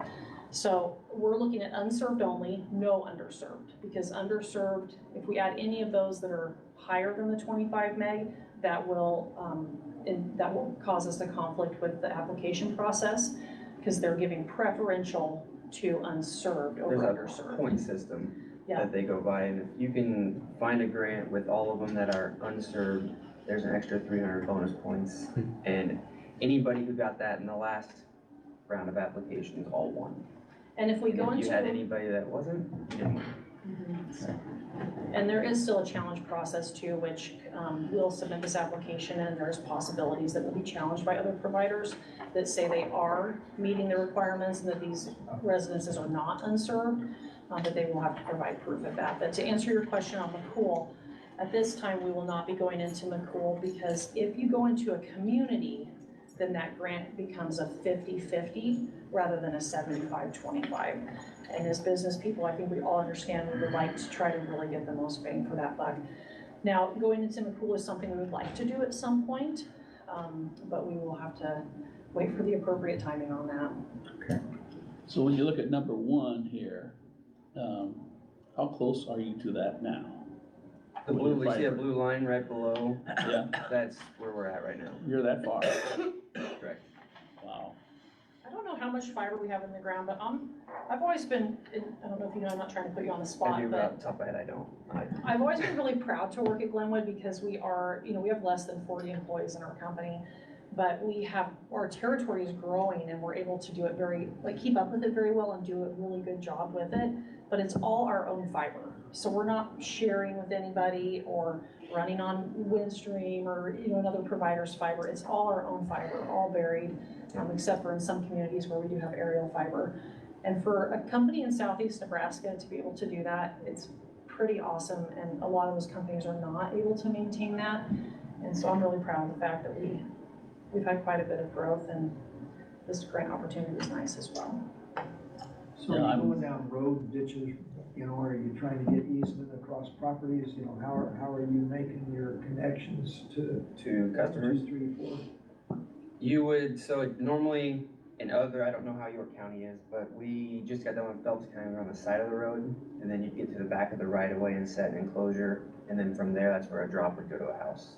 Normally, that's how it's worked for us. I don't know if it's any different. You can go either which way, either the ditch or whatever's preferred. And when we get to that part where we're coming from the vault or the pedestal that's in that right of way to the residence, we talk with the customer and talk about best route practices and, you know, anything they may have underground, that kind of thing. And we try to be as thoughtful with that as possible. Are we perfect? No. Have we hit a sprinkler once? Maybe. But fully taking care of it. We try not to. Well, I was on the mainstay board and we worked with Glenwood quite a bit and we have fiber then, so it's always worked out well with Glenwood before, so their reputation's good. Thank you. Any other questions? Future recommendation? Yes, so. Those red, green people like me? Yeah. You have a lot of numbers, but I don't see too many dots. So if you change that to amber or some other color. Oh, that sure. would be helpful. Well, I know that we had some conversations out the meeting, and to break that almost $1 million fee down, I believe that I was told it was $35,000 a mile to install fiber underground. So it is obviously a very costly and expensive way to go. And then on the contesting, and you said this is Windstream territory, so there's territories, and they could come in and say, we supply it. And they have to prove that, right? I mean, so they can't just say, we supply this, and this is, it sounded like through the meetings, this is how the map got goofed up to begin with, is these carriers were saying, yeah, we're supplying it, but they weren't proving it. And then once the people proved, no, you're not, we're not getting this, is where more money started coming in. And it looks like a tremendous amount of money will be coming into the state. Yeah, there's, we're hopeful to maybe come back down the road, you know, so for round 3 to the challenge topic, the prior 2 rounds, they did not have a proof process that was in place for the providers challenging the applications. So in round 2, there were providers that challenged an application we had in Thayer County, and they did not have to prove anything. This round, they do have to prove that, so they will have to go to those areas and provide speed tests showing that they are providing those speeds. So we feel a lot more confident going into this round with only including unserved homes and businesses, no underserved, because those underserved will kick us out right away, or more than likely kick us out right away. And then we're pretty confident with that challenge process needing proof that we will be we'll have a lot of good advantage there too, where they may not be able to do that because they're not actually providing that. Good. So, and if we're successful here, we would maybe like to come back next year and talk about round 4, once we know a little bit more about those parameters, which we don't know yet, but we anticipate it to be similar. And then once the BEAD funding comes down, we'd maybe like to continue that relationship as well. Great. Dan? I was just gonna ask, so, when you're saying unserved, served, underserved, that's not necessarily talking about access to fiber. Correct. That's just access to an internet connection, whether it be, DSL or cable or, fixed wireless or something like that, correct? Like 99, I mean, I don't know, you might, but there's a good chance that most of these places that you will touch with fiber don't have access to fiber today. Would that kind of be a? That would be, I would say 100% accurate. Yeah, I wouldn't say with 100%. Right. For sure, but I would say A pretty good confident that chance. there's probably not fiber out there. So basically what they're asking for today is a letter of support. They did supply, in an email that I received, and I think everybody did, a kind of a carbon copy of one that could be used for us. I personally, I think this is a great idea for us in York County, to help those residents get your foot in York County. And maybe there's a relationship that can be cultured and continue to span, because I'm guessing if we looked at the rest of our county, we're gonna find more areas like this out in the rural, and that's what we're trying to combat, so. Any other questions? If not, then I would just entertain a motion to, I didn't discuss that. no, you didn't, sorry. Needs to be done by 21st. Yes, That's when you want to turn it in. that's what we're turning That's it in. So May. we haven't are, turned our calendar over yet, have we? so would you like, I can do that for you. No, right it's now. fine. So I we just seen are, it. we're requesting by the 9th, or by the 21st is when we're submitting. Yep. Jennifer would like to 7th have, is the next meeting. I have to look at my calendar now too. Jennifer would like to have letters by the 19th is her request, which is Monday next week. Oh, and you guys might be out of office because I think it's a holiday with you, so the 20th would be acceptable. We would be very thankful. How about individual letters of support from commissioners? Yes, we haven't had that before, but if it's something that you feel led to write a letter, that would be great. I think we get more strength from a full board letter. But I'm not trying to avoid that, I'm trying to think of the fact that we did not have this on here as act to discuss, or discuss an act, so giving, say, the chairman permission to sign a letter is not necessarily on the board. Understand. When is your next meeting? Is it It's next? daylight. Daylight, but we will, Understand. yeah. conversation around the table here. What's everybody think of the idea, the concept of this in York County? Right. I was a little, like, I don't have any, exposure or experience with Glenwood. I think it's absolutely awesome that they're willing to come into York County. I'm glad to hear that somebody did have, some exposure and has worked with Glenwood and has a good feel for the company, and to hear the reputation is good. I mean, I don't think there's any reason to stand in the way of applying for grant money to get our residents better access. And having a company that's willing to take that step and do that, and put some of their own money into it, I think is awesome.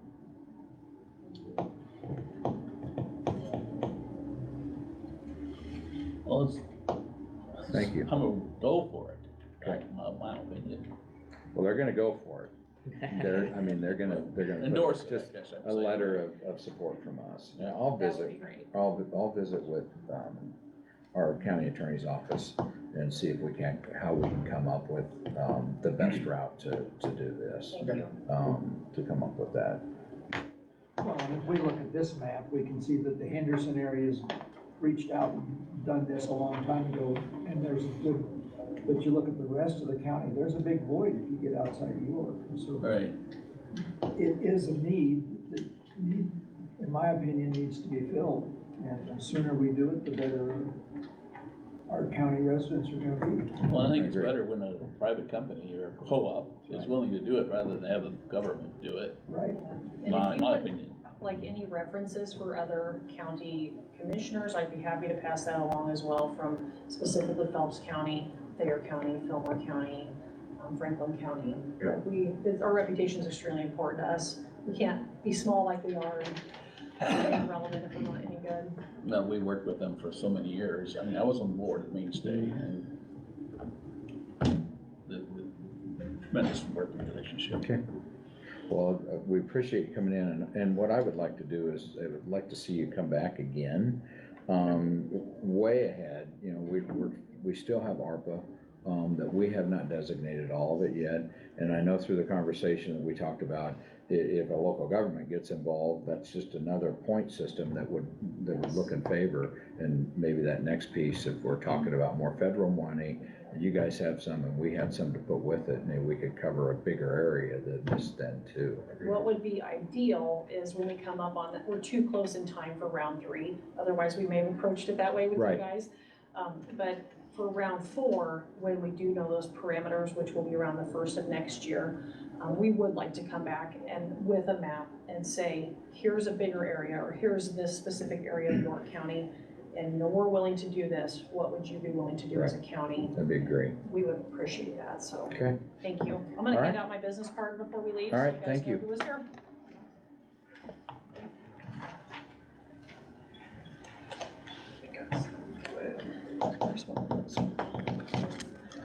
Thank you. Thank you very much for your time. Thank you. Okay, Allison, I took your other and put it on the dartboard. Start kindle a fire with it. Perfect, thank you. You bet. Sir. You bet. So Kelly, I'll talk to you by email probably, or Jennifer, either of us. Thank you. Yep. Sounds good. So Randy, point of procedure and stuff, can we pass resolutions or write a letter of support pending approval by the county attorney? We really don't have an agenda item to do that. I'm gonna visit with the county attorney. That's why I brought up the individual, letter, from us as a whole. And like I say, I'll visit with the county attorney and see get his opinion on it, see if we can get something put together, that we could do. And in support, I hear no dissension whatsoever, on this project, so I think it would be in our best interest to figure out a way that we can support it, even with just a letter. So. I just have a question, and maybe I missed the question, missed what she said. They are gonna bury the cable. Yes. in the right of way. That's typical. They would do whatever York County requested. Okay, all right. It That's would not- either be in the right of way or edge of, he mentioned edge of road or something like that, whatever is typical. Okay. Okay, anything else? We are at the end of our agenda. We already did committee reports unless somebody, did I ask you? Did you come up with anything else? Okay, we are adjourned.